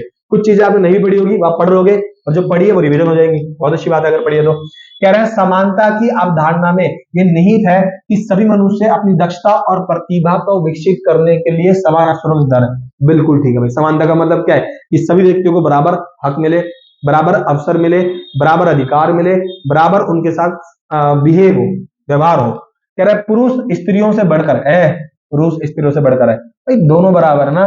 और ये एक प्राकृतिक सत्य है, कहाँ सत्य है भाई, प्राकृतिक दोनों बराबर है, बायोलॉजिकल दोनों अलग हो सकते हैं। अब आप ये मत कहना कि स्त्री पुरुष समान है, हाँ भाई ठीक है समान है, प्राकृतिक रूप से आप कह सकते हो, देखो सामाजिक रूप से समान है, बट बायोलॉजिकल तो अलग है ना भाई। अब जो स्त्री है और जो पुरुष है दोनों में अंतर नहीं है, बहुत अंतर है, नहीं समझे, क्लियर है। बट फिर भी प्राकृतिक रूप से क्या है वो बात समझ गए नहीं समझ गए, सत्य है, तो ये गलत है। देखो भाई बायोलॉजिकल अलग है, बट अगर आप देखोगे सामाजिक रूप से जो पुरुष और जो स्त्री है उनमें कोई भेदभाव नहीं होना चाहिए। वो कह रहे पुरुष स्त्रियों से बढ़कर है, ऐसा कहीं बोला है, कौन बढ़कर है भाई, कोई किसी से बढ़कर नहीं है, सबका मालिक एक ऊपर जो है ना वही, उनसे बढ़कर कोई नहीं है, ठीक। अब यहां पर आपके शुरू होते हैं 4 नंबर के क्वेश्चन, कितने नंबर के क्वेश्चन शुरू होते हैं, 2 नंबर की, कितने नंबर के क्वेश्चन शुरू होते हैं, 2। अब देखो मैं अगर आपसे यहाँ पर थोड़ा तसल्ली से बात करूं, देखो बेसिकली यहाँ पर जो क्वेश्चन है वो 2 नंबर के होंगे, बट मैं उन क्वेश्चनों को आपको 2 या 4 या 6 के फॉर्म में कराऊंगा, क्योंकि हो सकता है वही 2 नंबर का क्वेश्चन आपके एग्जाम में 4 या 6 का आ जाए। अगर 4 और 6 का आप इजीली कर दोगे तो डेफिनेटली ये चांस है कि आप 2 का तो कर ही दोगे ना, बात समझ गए। तो अब यहाँ पर समझते हैं क्वेश्चनों को, अब यहाँ से थोड़ा सा अब दिमाग लगाओगे तो तरीके से आपको चीज समझ आएंगी, और इनका स्क्रीनशॉट लेते रहना, ठीक है। मैं हट जाऊंगा थोड़ी देर के लिए, आप इनका स्क्रीनशॉट ले लेना, या फिर अगर आप मुझे मैसेज कर दोगे तो मैं आपको इनकी पीडीएफ भेज दूंगा, ठीक है, पूरी रिटर्न मतलब ऐसी की ऐसी पीडीएफ भेज दूंगा, ठीक है, पीपीटी की। अब यहाँ पर क्वेश्चन समझते हैं ध्यान से, यहाँ से आता है इंटरेस्टिंग बात, ठीक है, बाकी पीछे भी आपको समझ में आया होगा। क्या बोल रहा है सुनना ध्यान से, क्या रहा है कि राजनीतिक सिद्धांत, क्या बोल रहा है, राजनीतिक सिद्धांत यानी कि पॉलिटिकल थ्योरी कि किन्हीं 2 क्षेत्रों का वर्णन कीजिए, समझाइए। देखो 2 नंबर क्वेश्चन है, देखो यहाँ पर एक पढ़ा है राजनीति सिद्धांत, तो आप एक बार बताओ कि राजनीति के अंदर हम क्या पढ़ते हैं, वही तो उसकी थ्योरी होगी। राजनीति में हम क्या पढ़ते हैं, ये भी क्वेश्चन पूछ सकता है, राजनीति में हम क्या पढ़ते हैं। तो आप बोलना भैया राजनीति सिद्धांत क्यों पढ़ा जाता है। अगर मैं राजनीति सिद्धांत पढ़ूंगा तो भैया मेरे को क्या समझ आएगा, मेरे क्या दिमाग में घुसेगा। तो भैया क्या बताओ, अगर आप राजनीति सिद्धांत को पढ़ लोगे, राजनीति सिद्धांत को समझ लोगे, तो आपकी बहुत सी चीजें क्या हो जाएंगी, क्लियर हो जाएंगी कि भाई संघवाद क्या होता है, सरकार क्या होती है, अधिकार क्या है, न्यायपालिका क्या है, संसद क्या है, समझ गए, हमारे अधिकार हमारे कर्तव्य क्या है। तो यही तो संविधान का राजनीति सिद्धांत है, यही तो राजनीति सिद्धांत में हम पढ़ते हैं। समझ गए नहीं समझ गए। तो वो क्या रहा है, देखो यहाँ मैंने इसके ना सारे अपने जो नोट्स हैं, अब देखो कि मेजरली जितने भी क्वेश्चन है ना सारे जो आए हैं सब मेरे नोट्स के अंदर हैं, सब डिक्टो नोट्स के अंदर मिलेंगे आपको क्वेश्चन। ये बेस है मेरे नोट्स का, आज समझ गए, उसकी मैंने कटिंग लगा रखी है यहाँ पे, है ना।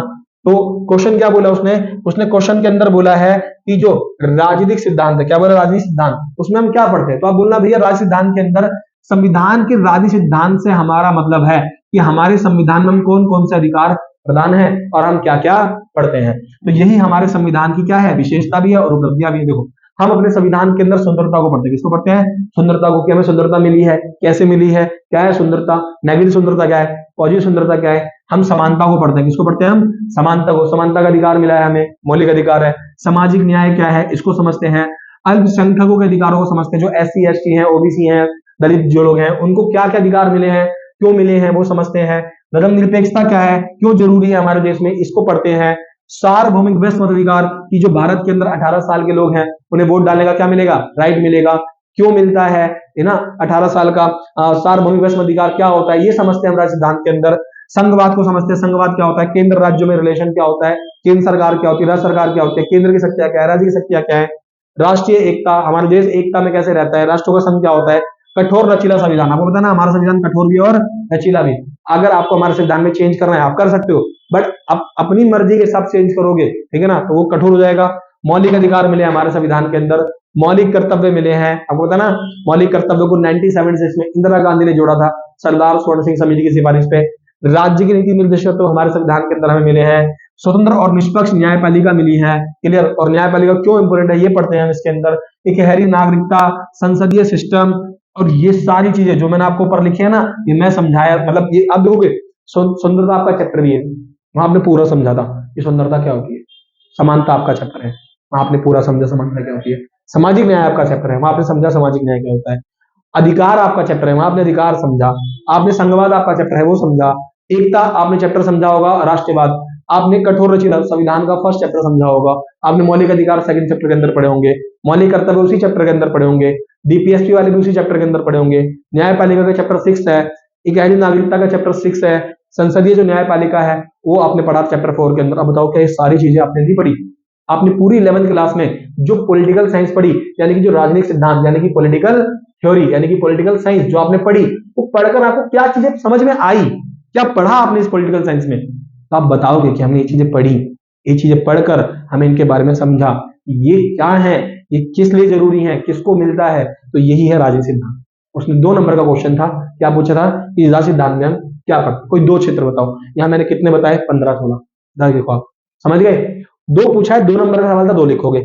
4 का आएगा 4 लिखोगे, 6 का आएगा भाई लिखो 7-8, 2 पन्ने भर दो। समझ आ रहा है, क्लियर है, हुआ कॉन्सेप्ट क्लियर। स्क्रीनशॉट ले लो उसका, ले लिया स्क्रीनशॉट, मर जाता हूं, ठीक है। अब नेक्स्ट क्वेश्चन देखते हैं। नेक्स्ट क्वेश्चन क्या बोल रहा है भाई, अब इसी के बारे में देखो, मैंने कहा था ना आपसे कि जो क्वेश्चन होगा उससे मिलते जुलते जितने क्वेश्चन बन सकते हैं वो सारे डिस्कस करेंगे। अब देखो जैसे उसने पूछा राजनीतिक सिद्धांत के क्षेत्र को समझाइए, तो एक क्वेश्चन तो ये बन सकता है।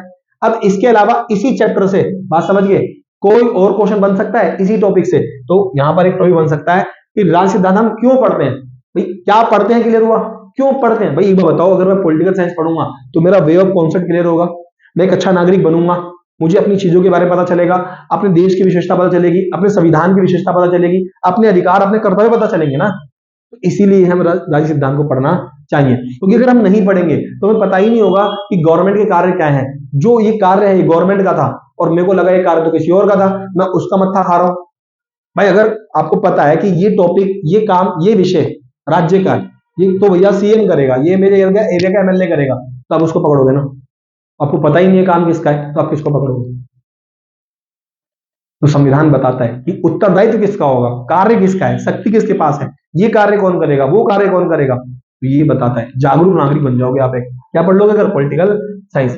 तो राज्य सिद्धांत हम क्यों पढ़ते हैं, तो आपने बोला भाई अभी ऊपर नीचे पीछे समझाया था ना कि यही पढ़ना चाहिए। हालांकि मेरे क्या है, नोट्स क्या है, ठीक है ना, ध्यान रखना। देखो, भविष्य में आने वाली समस्याओं का निर्णय लेने के लिए हमें क्या पढ़ना चाहिए, राज्य सिद्धांत पढ़ना चाहिए।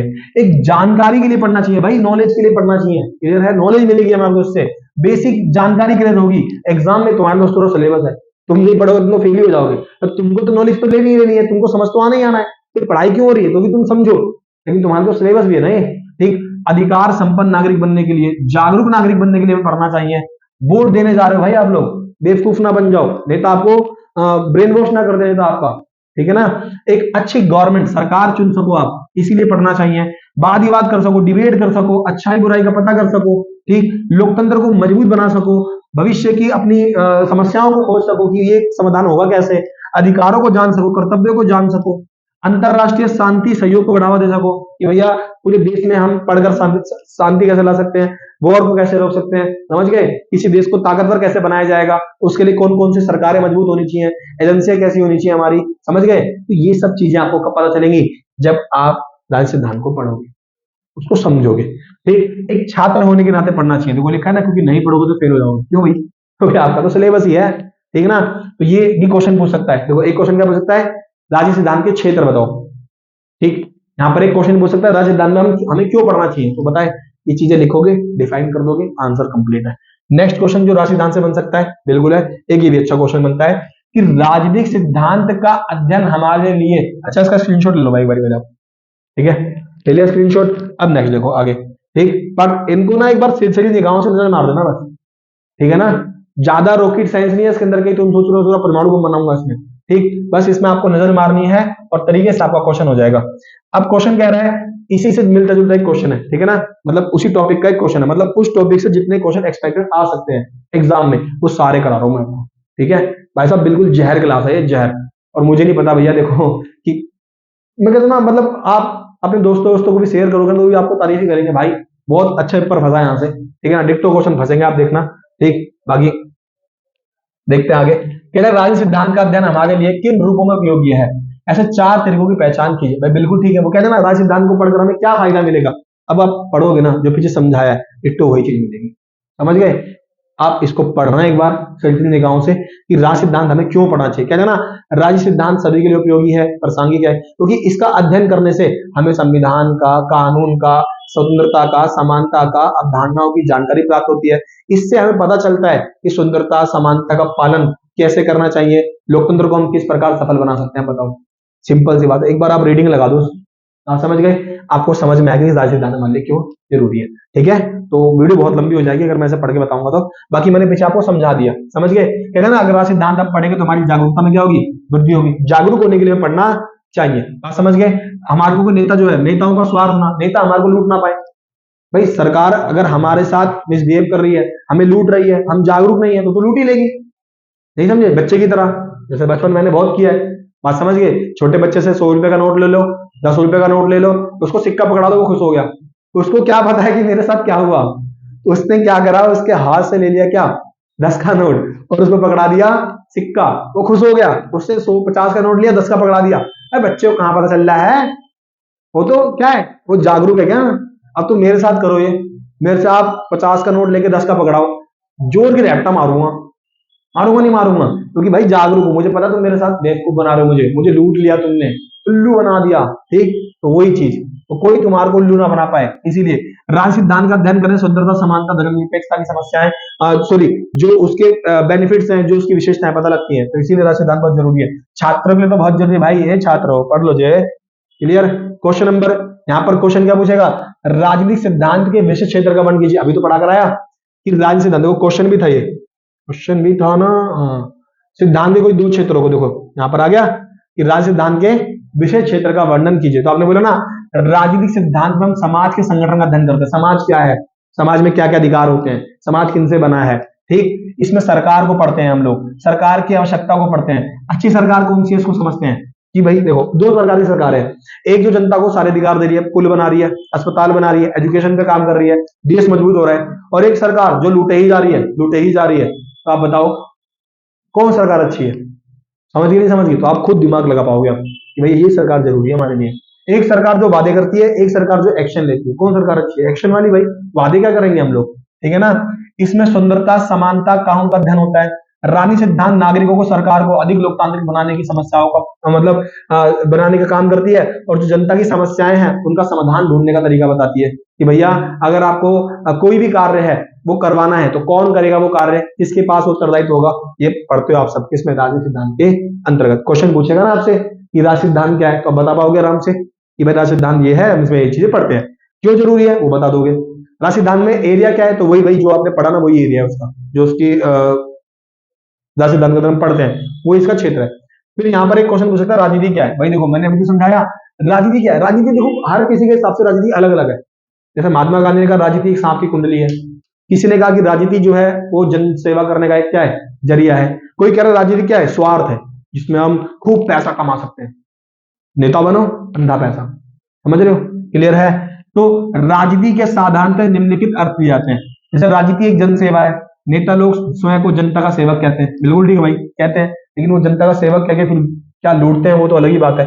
राजनीति को कई बार हम घोटालों से भी जोड़ते हैं कि नेता उसमें क्या करता है राजनीति में, घोटाले। क्योंकि नेता अपने स्वार्थों की पूर्ति के लिए भी कई प्रकार के राजनीति में करते हैं, घोटाले करते हैं। चारा घोटाला लालू यादव पर लगा था, बात समझ आ रहा है? क्लियर है? आई घोटाला था जरा बहुत बहुत यार। नेता देखो अगर 100 रुपए का काम हो रहा है ना, अगर 10 रुपए खा ले तो उस पर 90 रुपए खर्च तो कर दे। चलो मान लिया भाई तुम नेता हो, तुम काम कर रहे हो, देश चला रहे हो, तनख्वाह तो मिल रही है, लेकिन फिर भी अगर तुमको सरकार ने या तुमने 100 रुपए का बजट पास किया है काम करने के लिए कि भाई मैं 100 रुपए का बनाऊंगा सड़क, तो चलो तुमने 10 खा लिया, 90 की तो सड़क बना दो। लेकिन हमारे देश में उल्टा है, 90 रुपए खाएंगे और 10 रुपए की सड़क बनाएंगे। समझ आया? क्लियर? पहली बारिश में सड़क गई, 90 तो गए। तो यही क्या है? भ्रष्टाचार। क्या है? यही भ्रष्टाचार। बात समझ गए? जब साधारण व्यक्ति अपने स्वार्थों की पूर्ति के लिए प्रयत्न करता है तो हम ये कहते हैं कि वो राजनीति कर रहा है। कहते नहीं है ज्यादा राजनीति मत कर। समझ गए? और देखोगे ना राजनीति बहुत पेचीदी चीज है, इसीलिए राजनीति अवांछनीय गतिविधि है, उचित नहीं। राजनीति प्रत्येक समाज का एक आवश्यक अंग है। बिल्कुल ठीक है भाई। राजनीति अगर कोई व्यक्ति अच्छे चला रहा है तो वो देश, वो शहर, वो समाज, वो राज्य बहुत आगे जा सकता है। ठीक है ना? राजनीतिक संगठन के बिना समाज का अस्तित्व बचा कर रखना संभव नहीं है, क्योंकि सब लोग अपनी अलग अलग सोच के होते हैं। राजनीति के माध्यम से हम एक सोच पैदा करते हैं और उसके माध्यम से पूरे समाज, पूरे राज्य, पूरे देश को चलाते हैं। बाकी आप इसे पढ़ना, वो चीज आपको समझ में आएगी। ठीक है ना कि एक्चुअली में राजनीति क्या है। ठीक समझ गए? स्क्रीनशॉट ले लो उसका, आराम से मारो निगाह एक बार इससे बराबर। समझा तो मैं दिया ही आपको। ठीक है ना? वीडियो बहुत लंबी ना हो जाए इसीलिए। क्वेश्चन नंबर 14 देखते हैं आप। 15 इस वीडियो के अंदर मैं 15 करा देता हूँ, इसके बाद वाले में क्या करा दूंगा, 15 क्वेश्चन करा दूंगा। ठीक है ना? तो ऐसा करते हैं हम इस वीडियो के अंदर ये और इसके बाद वाला क्वेश्चन कर लेंगे। 15 क्वेश्चन इसमें कर लेते, टोटल 30 क्वेश्चन है और 15 कर लेंगे पार्ट 2 में। ठीक है ना? तो तरीके से चलिएगा, समझते हुए। अब रॉल्स के पूरे बंदे का नाम क्या था? इसका जॉन रॉल्स। क्या नाम था इस बंदे का? John Rawls. एक्चुअली में जॉन रॉल्स ने एक सिद्धांत दिया था, उस सिद्धांत को बोलते हैं अज्ञानता का आवरण। क्या बोलते हैं? अज्ञानता का आवरण। कह रहा उससे आप क्या समझते हो? 2 नंबर का क्वेश्चन था, मैं इसको तरीके से समझाता हूं। ठीक है ना? देखो एक्चुअली में ना एक व्यक्ति हुआ जॉन रॉल्स, बहुत अच्छी बात कही इसने अपना एक कॉन्सेप्ट दिया, उसको बोलते हैं अज्ञानता का आवरण। अज्ञानता मतलब होता है जब व्यक्ति को कुछ पता ना हो। देखो जैसे मान लो मैं हूं या आप हो, ठीक है, जब हमें ये ना पता हो कि हम किस जाति के हैं, किस धर्म के हैं, कहां पैदा हुए, समझ गए नहीं समझ गए, हम किस समाज का हिस्सा है, समझ गए। जैसे मान लो अगर मैं हूं, मुझे पता है कि मेरी जाति भैया ब्राह्मण है, तो मैं हो सकता है ब्राह्मणों के लिए अच्छा काम करूं, दलितों को ना देखूं, उनके लिए काम ना करूं, क्योंकि मुझे ये बात पता थी कि मैं ब्राह्मण हूं, तो मैं पक्षपात कर सकता हूं। लेकिन मुझे पता ही नहीं कि मैं ब्राह्मण हूं, क्षत्रिय हूं, वैश्य हूं, शूद्र हूं, तो मुझे लगेगा यार मैं तो किसी भी हो सकता हूं, मैं तो हिंदू भी हो सकता हूं, मैं तो मुसलमान भी हो सकता हूं, तो मैं किसी धर्म के बारे में तो नहीं सोचूंगा। जब भी मैं सोचूंगा सबके बारे में ही सोचूंगा, क्योंकि मुझे यहां पता ही नहीं है कि मैं कौन हूं। तो वही कहते हैं जॉन रॉल्स कि समाज में जो नेता होते हैं या जो बड़े पद पर बैठे लोग हैं, उन्हें अज्ञानता के आवरण को फॉलो करना चाहिए, उन्हें पक्षपात नहीं करना चाहिए। उन्हें ये देखना चाहिए कि ये देश मेरा है, ये सब लोग मेरे हैं, कोई धर्म नहीं होता, देश है, सबसे ऊपर क्या है? देश। वो सबके बारे में सोचे, वो भूल जाए कि मैं कौन हूं, अपनी पहचान त्याग दे और वो बस ये सोचे कि ये सब मेरे दोस्त, ये सब मेरे भाई हैं, ये सब मेरे भाई बहन हैं। अगर लोगों में ऐसी सोच आ जाएगी ना तो पूरा देश सुधर जाएगा। बात समझ गए? लेकिन हमारे देश में क्या आज के टाइम पे आप देखोगे ना, हमारे देश में सांप्रदायिकता फैल चुकी है। हर धर्म अपने आप को श्रेष्ठ मानता है, हिंदू, मुसलमान, सिख, सब अपने आप को श्रेष्ठ मानने में लगे हैं। लोगों में जो मानवतावाद है, जो इंसानियत है, वो खत्म होती जा रही है। ब्राह्मण अपने आप को सोच रहा है, क्षत्रिय अपने आप को सोच रहा है, वैश्य अपने आप को, शूद्र अपने आप को, हर कोई चाहता है मेरे वर्ग के लोग आगे बढ़े। लोग आगे ना बढ़े, मेरे वर्ग के लोग आगे बढ़े। नेता भी इस चीज में बहुत आगे हैं। मेरे भाइयों, मेरे बहनों, अरे भाई सबसे वोट मांगना है तो वोट मांगो ना तरीके से कि आप प्यारी जनता मुझे वोट दो। मेरे हिंदू भाइयों, मेरे सारे मुसलमान भाइयों, ये कैसे वोट मांगने का तरीका है? भाई तुझे क्या वोट मुसलमान ही देंगे? नहीं समझे? तो जॉन रॉल्स यही बात समझा रहा है। मैं क्लास में जब ये क्वेश्चन पढ़ाता हूँ ना, तो उसे एग्जाम्पल देता हूँ। मैं एक बार आपको एग्जाम्पल दे देता हूँ। जैसे मान लीजिए मैंने कहा ना, तीन कमरे, क्या है? तीन कमरे। एक कमरा नंबर ए है, एक कमरा नंबर बी है, एक कमरा नंबर सी है। और मैंने कहा यहाँ पर एक व्यक्ति है, उसका नाम है एक्स वाई जेड। अगर मैं इस व्यक्ति से बोलूं कि इन तीनों कमरों के अंदर इसकी मम्मी है, मम्मी मतलब इसकी माँ है, और तीनों कमरों के अंदर आग लग गई, और मैं इसको अगर ये ना बताऊं कि इन तीनों कमरों में से तेरी मम्मी किस में है, क्या बोले मैंने? आप समझ आया? मैं कह रहा हूं एक लड़का है, ये एक्स वाई जेड इसका नाम है। ये तीन कमरे हैं, क्या? ये तीन कमरे। इन तीन कमरों के अंदर मम्मियां हैं, और वो मम्मी तीनों में से किसी एक कमरे में इसकी मम्मी है, और इन तीनों कमरों के अंदर क्या लग गई? आग। और इसको नहीं पता कि तीनों में से किस कमरे के अंदर भी मम्मी है। और जब ये बचाने के लिए जाएगा ना, तो सब कमरों को खोल के देखेगा। इसको डर रहेगा यार, कहीं ए में तो नहीं है, कहीं सी में तो नहीं, कहीं बी में तो नहीं है। तो ये हर कमरे को बचाने की सोचेगा। इसका सारा फोकस होगा कि यार किस कमरे में मम्मी होगी मुझे पता ही नहीं। समझ गए? नहीं समझ गए? क्लियर है? तो ये व्यक्ति अभी जानता ही नहीं, अज्ञान है, इसको पता ही नहीं कि मेरी मम्मी किस कमरे में है। तो ये सोचेगा कि भाई तीनों कमरों की आग बुझ जाए। समझ गए? अगर मैं इससे कह दूं ना कि तेरी मम्मी जो है वो बी कमरे के अंदर है, और बी कमरे में, और सी कमरे में, और ए कमरे में आग लगी है, तो इसका सारा फोकस होगा सिर्फ बी कमरे में। समझ आया? आप भी यही सोचोगे। क्लियर है ना? तो यही बात कौन कह रहा था? जॉन रोल्स, अज्ञानता का आवरण। समझ गए? क्लियर है? तो अब समझ आएगा आपको एग्जाम्पल के साथ, अब समझना। तो कह रहा है रोल्स के न्याय सिद्धांत में अज्ञानता के आवरण को बताइए। इसमें था जॉन रोल्स ने। देखो, अज्ञानता के आवरण से अभिप्राय है एक ऐसी काल्पनिक, अच्छा ये सोच पाना बहुत, देखो काल्पनिक मतलब एक इमेजिनरी, भाई इंसान ऐसा बहुत कम लोग मिलेंगे आपको जो सबके लिए सोचते हो, और जो सबके लिए सोचते हो ऐसे लोग ही तो फ्रीडम फाइटर्स थे आजादी के समय के। वो लोग भगत सिंह, सुभाष चंद्र बोस, मतलब ऐसे लोग जो देश के लिए पूरी जान न्यौछावर करने के लिए तैयार हो गए। वो पूरी दुनिया, पूरे देश को अपना मानते थे, वो हर एक किसी को अपना मानते थे, वो लोग थे भाई। अब ऐसे नेता कहाँ मिलते हैं? ठीक।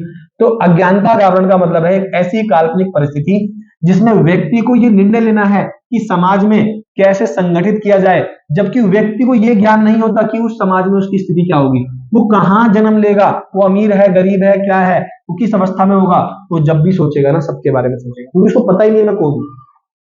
उसे लगेगा कि मैं हर समाज का हिस्सा हूं, मैं हर राज्य में रहता हूं, मैं हर धर्म से जुड़ा हुआ हूं। तो उसी को बोलता है जॉनरोस अज्ञानता का आवरण। अब देखो, इससे जुड़े हुए कुछ क्वेश्चन पूछ सकता है। यहाँ पर आपसे वो न्याय की विभिन्न परिभाषाओं का वर्णन कर सकता है ना? न्याय, सामाजिक न्याय चैप्टर से है बेसिकली। अब यहाँ पर कुछ इसी से, मतलब इसी क्वेश्चन से जुड़े हुए, इस चैप्टर से जुड़े हुए कुछ क्वेश्चन है जो हो सकता है आपके एग्जाम में आ सकते। ठीक, जैसे आपसे एग्जाम में पूछ लेगा न्याय की विभिन्न परिभाषाओं का वर्णन कीजिए, है ना? इसका स्क्रीनशॉट ले लेना एक बारी। ठीक, अब यहाँ पर क्या बोल रहा है? न्याय की विभिन्न परिभाषाओं का वर्णन कीजिए। ये समझते हैं ध्यान से। देखो, न्याय को अलग अलग लोगों ने अलग अलग तरीके से डिफाइन किया। जैसे प्राचीन भारत में न्याय को धर्म जोड़ा जाता था, और कहते थे कि राजा का प्रथम कर्तव्य क्या होता है? वो धर्म की स्थापना करे, सभी लोगों को बराबर का क्या दे, मतलब न्याय। राजा का पहले जमाने में राजा ही हुआ करते थे। संविधान तो भैया बना, फिर सरकार आई 47-50 के बाद 52 में चुनाव हुआ, तो पहले राजा हुआ करते थे। तो कहते हैं राजा का मेन काम क्या था? धर्म की स्थापना करना। समझ गए? तो पहले न्याय को किससे जोड़कर दिखाया जाता था? धर्म से। एक दार्शनिक थे चीन के, कन्फ्यूशियस नाम था बंदे का, नाम क्या था? कन्फ्यूशियस। ये क्या कहते हैं न्याय के बारे में, जस्टिस के बारे में? तो ये कहते हैं कि जो गलत कर रहा है उसको दंडित करो, और जो सही कर रहा है उसे इनाम दो, यही न्याय है। बिल्कुल ठीक है भाई, जो गलत कर रहा है उसे सजा दो, जो सही कर रहा है उसे पुरस्कार दो, यही तो न्याय है। अब एक प्लेटो नाम का व्यक्ति, इन्होंने अपनी पुस्तक लिखी द रिपब्लिक। पुस्तक याद रखना भाई, बहुत इंपॉर्टेंट पुस्तक है द रिपब्लिक, प्लेटो की, है ना? इन्होंने अपनी पुस्तक में सुकरात के अनुसार, प्लेटो के गुरु का नाम क्या था? सुकरात। समझ गए? देखो, सुकरात के चेले का नाम प्लेटो, प्लेटो के चेले का नाम अरस्तु, अरस्तु के चेले का नाम सिकंदर था। ठीक है ना? प्लेटो की पुस्तक दी रिपब्लिक के अंदर सुकरात के अनुसार न्याय का अभिप्राय ये नहीं कि हम अपने मित्रों का भला करें और दुश्मनों का नुकसान करें, अपने हितों को ध्यान करें। न्याय में सभी लोगों की भलाई निहित रहती है। जैसे एक डॉक्टर अपने सही मरीजों की भलाई की चिंता करता है, उसी प्रकार न्याय संगत शासक और सरकार को भी जनता की भलाई की चिंता करनी चाहिए। जनता की भलाई सुनिश्चित करने में हर व्यक्ति को उचित भाग मिलना सम्मिलित है, हर व्यक्ति को उसका भाग उसकी योग्यता पर निर्भर होता है। बिल्कुल ठीक है। प्लेटो क्या कहता है? प्लेटो कहता है अपनी पुस्तक द रिपब्लिक में कि भैया न्याय का मतलब क्या है कि जहां पर हम सबके बारे में सोचें, अपने दोस्तों, अपने परिवार, अपने अपने रिश्तेदारों के बारे में सोचें। जो गलत है वो गलत है, जो सही है वो सही है, बात खत्म। यही न्याय है। और जो गलत है हम उसका पूरा विरोध करें, चाहे वो मेरा अपना ही क्यों ना हो। ये बात कौन कह रहा है? प्लेटो। बात समझ गए? और इस प्रकार न्याय की भिन्न भिन्न परिभाषाएं दी गई हैं और आज न्यायालयों द्वारा न्याय किया जाता है, जिसके अनुसार अपराधी को दंड दिया जाता है। देखोगे ना, इसीलिए हमारी जो न्यायपालिका उसे क्या बनाया गया? सुंदर, ताकि वो किसी प्रकार का भेदभाव ना करे। नेक्स्ट क्वेश्चन देखो, रोल्स का न्याय सिद्धांत। जॉन रोल्स का, जो पीछे बताया वही तो जॉन रोल्स बोलता है अज्ञानता का आवरण। अभी समझा के ना अज्ञानता का आवरण, तो इसका स्क्रीनशॉट ले लो, इसको तरीके से पढ़ लेना, एक बारी निगाह मार लेना इसके ऊपर। मैं हट जाता हूं, इसका स्क्रीनशॉट ले लो, ठीक है ना? क्लियर है? तो यहां पर आपको समझ में आएगा कि न्याय क्या था। वही जो मैंने आपको समझाया शुरू में कि जॉन रोल्स ने न्याय के बारे में एक कॉन्सेप्ट दिया, दैट कॉल्ड अज्ञानता का आवरण। ठीक, उसमें उसने वो समझाया और वो क्यों जरूरी है वो चीज समझा रहा है। तो यही चीज आप पढ़ोगे ना, आपको समझ में आएगा कि अज्ञानता के आवरण में लोगों को क्या बनना चाहिए? विवेकशील, सबके बारे में सोचना चाहिए, सेल्फिश नहीं होना है। ठीक है ना? 15वां क्वेश्चन है, लास्ट क्वेश्चन है, इसके बाद पार्ट 2 में पढ़ेंगे। ठीक है? कह रहा है किन्हीं दो राजनीतिक अधिकारों का वर्णन कीजिए। क्या बोल रहा है? किन्हीं दो राजनीतिक। अब देखो, जो चैप्टर नंबर 5 है उसमें अधिकार है आपका। अधिकार, इसने राजनीतिक पूछे, दो राजनीतिक अधिकार पूछे। मैं आपको ना अधिकारों की सारी लिस्ट पढ़ा देता हूँ कि भैया जो अधिकार है, प्राकृतिक अधिकार, नैतिक अधिकार, कानूनी अधिकार, राजनीतिक अधिकार और नागरिक अधिकार और आर्थिक अधिकार। 6 अधिकार की लिस्ट है। हो सकता है 6 नंबर के अंदर आपसे अधिकार के प्रकार ही पूछ ले, हो सकता है 4 नंबर के अंदर क्वेश्चन पूछ ले। अभी यहाँ 2 नंबर का है ना, तो उसने पूछा 2 नंबर के अंदर राजनीतिक अधिकार बताओ 2, बट क्वेश्चन तो और भी आ सकते हैं इससे। हो सकता है आपको प्राकृतिक पूछ ले, नैतिक पूछ ले, कानूनी पूछ ले, राजनीतिक पूछ ले, नागरिक और आर्थिक। मैं सारे पढ़ा देता हूँ, क्लियर कॉन्सेप्ट। मतलब पढ़ो ऐसा दोबारा ही ना पढ़ना पड़े, ससुरा उधेड़ी मचा दो बिल्कुल ही कतई। चलो भाई देखें, यही कलर ले लेते हैं यार, क्या कलर चेंज करें। कह रहे हैं अधिकारों के प्रकार। देखो, प्राकृतिक अधिकार क्या होते हैं? प्राकृतिक अधिकार जो हमें जन्म से मिले, क्या मिले? जो जन्म से। जैसे जीवन का अधिकार क्या है? प्राकृतिक अधिकार। संपत्ति का अधिकार क्या है? प्राकृतिक अधिकार, जो जन्म से मिले हमारे को। आप समझ गए? जीवन का अधिकार, संपत्ति का अधिकार, बात समझ आ रहा है? क्लियर है? ये क्या है? प्राकृतिक अधिकार। नैतिक अधिकार क्या है? कि हमें माता पिता की सेवा करनी चाहिए, ये तो हमारा अधिकार ही है, हम नहीं करेंगे तो कौन करेगा? ठीक, अच्छा व्यवहार होना चाहिए, हम अपने आचरण को अच्छा रखें, हमारा चरित्र बहुत अच्छा होना चाहिए, मतलब हमारा जो गुण है वो अच्छे होने चाहिए, देश की प्रगति में योगदान आएगा। तुम बेकार होगे देश बेकार हो जाएगा। एक कानूनी अधिकार क्या है? वो अधिकार जो सरकार देती है, राज्य देता है, बात समझ गए? जैसे मौलिक अधिकार है, फंडामेंटल राइट, वो क्या है? आपके कानूनी अधिकार। जैसे वोट डालने का, जैसे आप देखो चुनाव में खड़े होने का अधिकार, वो राजनीति में चला गया। चलो आप देखोगे सरकार से किसी भी कार्य के बारे में सूचना प्राप्त करने का अधिकार, आरटीआई, समझ गए? तो वो क्या है? एक कानूनी अधिकार है। स्वतंत्रता, समानता, बंधुत्व, भाईचारा, है ना? ये सारे जो अधिकार आपको संविधान ने दिए हैं वो कानूनी अधिकार है। राजनीतिक अधिकार क्या है? वोट डालने का अधिकार, राजनीतिक। चुनाव लड़ने का अधिकार, राजनीतिक। पार्टी बनाने का अधिकार, राजनीतिक। समझ रहे हो? अभिव्यक्ति करने का अधिकार, राजनीतिक। नागरिक अधिकार क्या है? कहीं भी आने जाने का अधिकार, विचार का अधिकार, अभिव्यक्ति का अधिकार। आर्थिक अधिकार क्या है? काम करने का अधिकार, संपत्ति खरीदने का अधिकार, बिजनेस करने का अधिकार। तो कुछ भी नहीं, जो आपके पास अधिकार है ना, उस सारे अधिकारों को एक टाइप बैच क्या कर दिया उनने? बांट दिया कि भैया ये वाला अधिकार इसमें आएगा, ये वाला अधिकार इसमें, ये वाला अधिकार। अब जितनी भी चीजें राजनीति जुड़ी है वो सारी राजनीतिक अधिकार, जितनी भी चीजें व्यवस्था, पैसा कमाना, बिजनेस से जुड़ी है, आर्थिक। जितनी भी आपके अधिकार जुड़ी है वो कानूनी हो गई। नैतिक आपके मतलब ऊपर जो डिपेंड करते हैं। ठीक है? तो यहाँ पर आपको अधिकार की प्रकृति क्या होगी? क्लियर। यहाँ पर राजनीतिक अधिकार पूछे थे, आप लिख दोगे ना, वोट डालने का अधिकार 2 पूछे, चुनाव में खड़े होने का अधिकार, चुनाव में खड़े होने का अधिकार। आप बोलोगे भैया पार्टी बनाने का अधिकार, क्या हो गया? पार्टी बनाने का अधिकार। क्लियर है? नेक्स्ट, इसी से जुड़े कुछ क्वेश्चन पूछता है मानव अधिकारों के। अब उसी क्वेश्चन से रिलेटेड कुछ और क्वेश्चन बन सकते हैं। और क्वेश्चन क्या बन सकते हैं कि मानव अधिकारों के पीछे मूल मान्यता क्या है, और मानव अधिकार संबंधी संयुक्त राष्ट्र घोषणा पत्र। भाई मोस्ट इंपोर्टेंट है, क्वेश्चन में आता ही आता है कि संयुक्त राष्ट्र घोषणा पत्र क्या था और सार्वभौम मानव अधिकार की अवधारणा क्या थी। देखो, बेसिकली एक संगठन है यूएनओ, उसने ना एक पास किया घोषणा पत्र। आप समझ गए? 1948 में। कब पास किया? 1948 में। और उसी को बोलते हैं मानव अधिकारों का सार्वभौमिक घोषणा पत्र। देखो क्या हुआ कि मानव अधिकारों के पीछे मूल मान्यता यह है कि सभी मनुष्य समान है, बिल्कुल ठीक है, और मनुष्य समान होने के कारण हर एक समान रूप से कुछ चीजें प्राप्त करने का अधिकार है। उनमें से किसी प्रकार का भेदभाव नहीं होना चाहिए, हर एक व्यक्ति को स्वतंत्रता और समान रूप से रहने और अपने सपने साकार करने का अवसर मिलना चाहिए। मतलब हर एक व्यक्ति को, चाहे वो किसी भी देश में रहता हो, जीने का अधिकार हो, पढ़ने का अधिकार हो, अपने अवसर की स्वतंत्रता हो, अपने जीवन को साकार करने का अधिकार हो। बंदे के पास नहीं होगा तो बंदा जी नहीं पाएगा। अतः इस आधार पर वर्तमान असमानताओं को चुनौती दी जा सकती है और हम कह सकते हैं कि अगर कोई व्यक्ति इनको छीन रहा है तो हम उसके खिलाफ जा सकते हैं। समझ गए कि भाई तुम मेरे साथ मेरे मानव अधिकार, मेरे ह्यूमन राइट्स छीन रहे हो, मेरे जीने के लिए जो आवश्यक चीजें हैं वो आप मुझसे छीन रहे हो, मुझे दो, मैं उसके लिए कोर्ट जा सकता हूं, मैं उसके लिए लड़ूंगा, अपने अधिकारों के लिए लड़ूंगा मैं। तो कहते हैं ना, ताकि नस्ल, जाति, धर्म आदि के आधार पर जो अब भेदभाव हो रहे हैं वो खत्म कर दिए जाए। समझ गए? क्लियर है? और यही बात मानी गई थी मानव अधिकार संयुक्त राष्ट्र संघ का घोषणा पत्र। तो यूएनओ ने घोषणा पत्र जारी किया था, उसी को बोलते हैं मानव अधिकार संबंधी संयुक्त राष्ट्र घोषणा पत्र, यही आधार था। ठीक है? और इस घोषणा पत्र के द्वारा विश्व समुदाय सामूहिक रूप से गरिमा और आत्मसम्मान के साथ जीवन व्यतीत करना आवश्यक मानता है। और ये घोषणा पत्र 1948 में संयुक्त राष्ट्र संघ द्वारा पास किया गया था।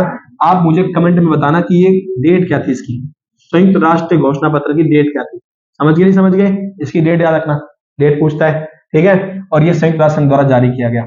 संयुक्त राष्ट्र मानव अधिकार घोषणा पत्र का महत्व क्या है कि इस घोषणा पत्र का उत्पीड़ित लोग ऐसे कानूनों का विरोध करने के लिए करते हैं जिनसे उनको स्वतंत्रता और अधिकारों से वंचित रखा गया है। किसी देश में अगर जनता के साथ वो अधिकार छीने जा रहे हैं, पढ़ने से रोका जा रहा है, जीने से रोका जा रहा है, अवसर नहीं दिए जा रहे हैं, अभिव्यक्ति नहीं दी जा रही है, उनके अधिकार छीने जा रहे हैं, तो वो कहेंगे कि देखो पूरी दुनिया में यूएनओ ने कहा है कि पूरी दुनिया में हमारे पास ये अधिकार होने चाहिए। अगर आप मेरे अधिकार छीनोगे तो मैं आपके खिलाफ अपील करूंगा, मैं आपके खिलाफ लड़ूंगा, मैं अपने अधिकारों की मांग करूंगा। क्योंकि पूरी दुनिया में ये बात संयुक्त राष्ट्र संघ कह चुका है कि इंसान के पास ये अधिकार होने ही चाहिए।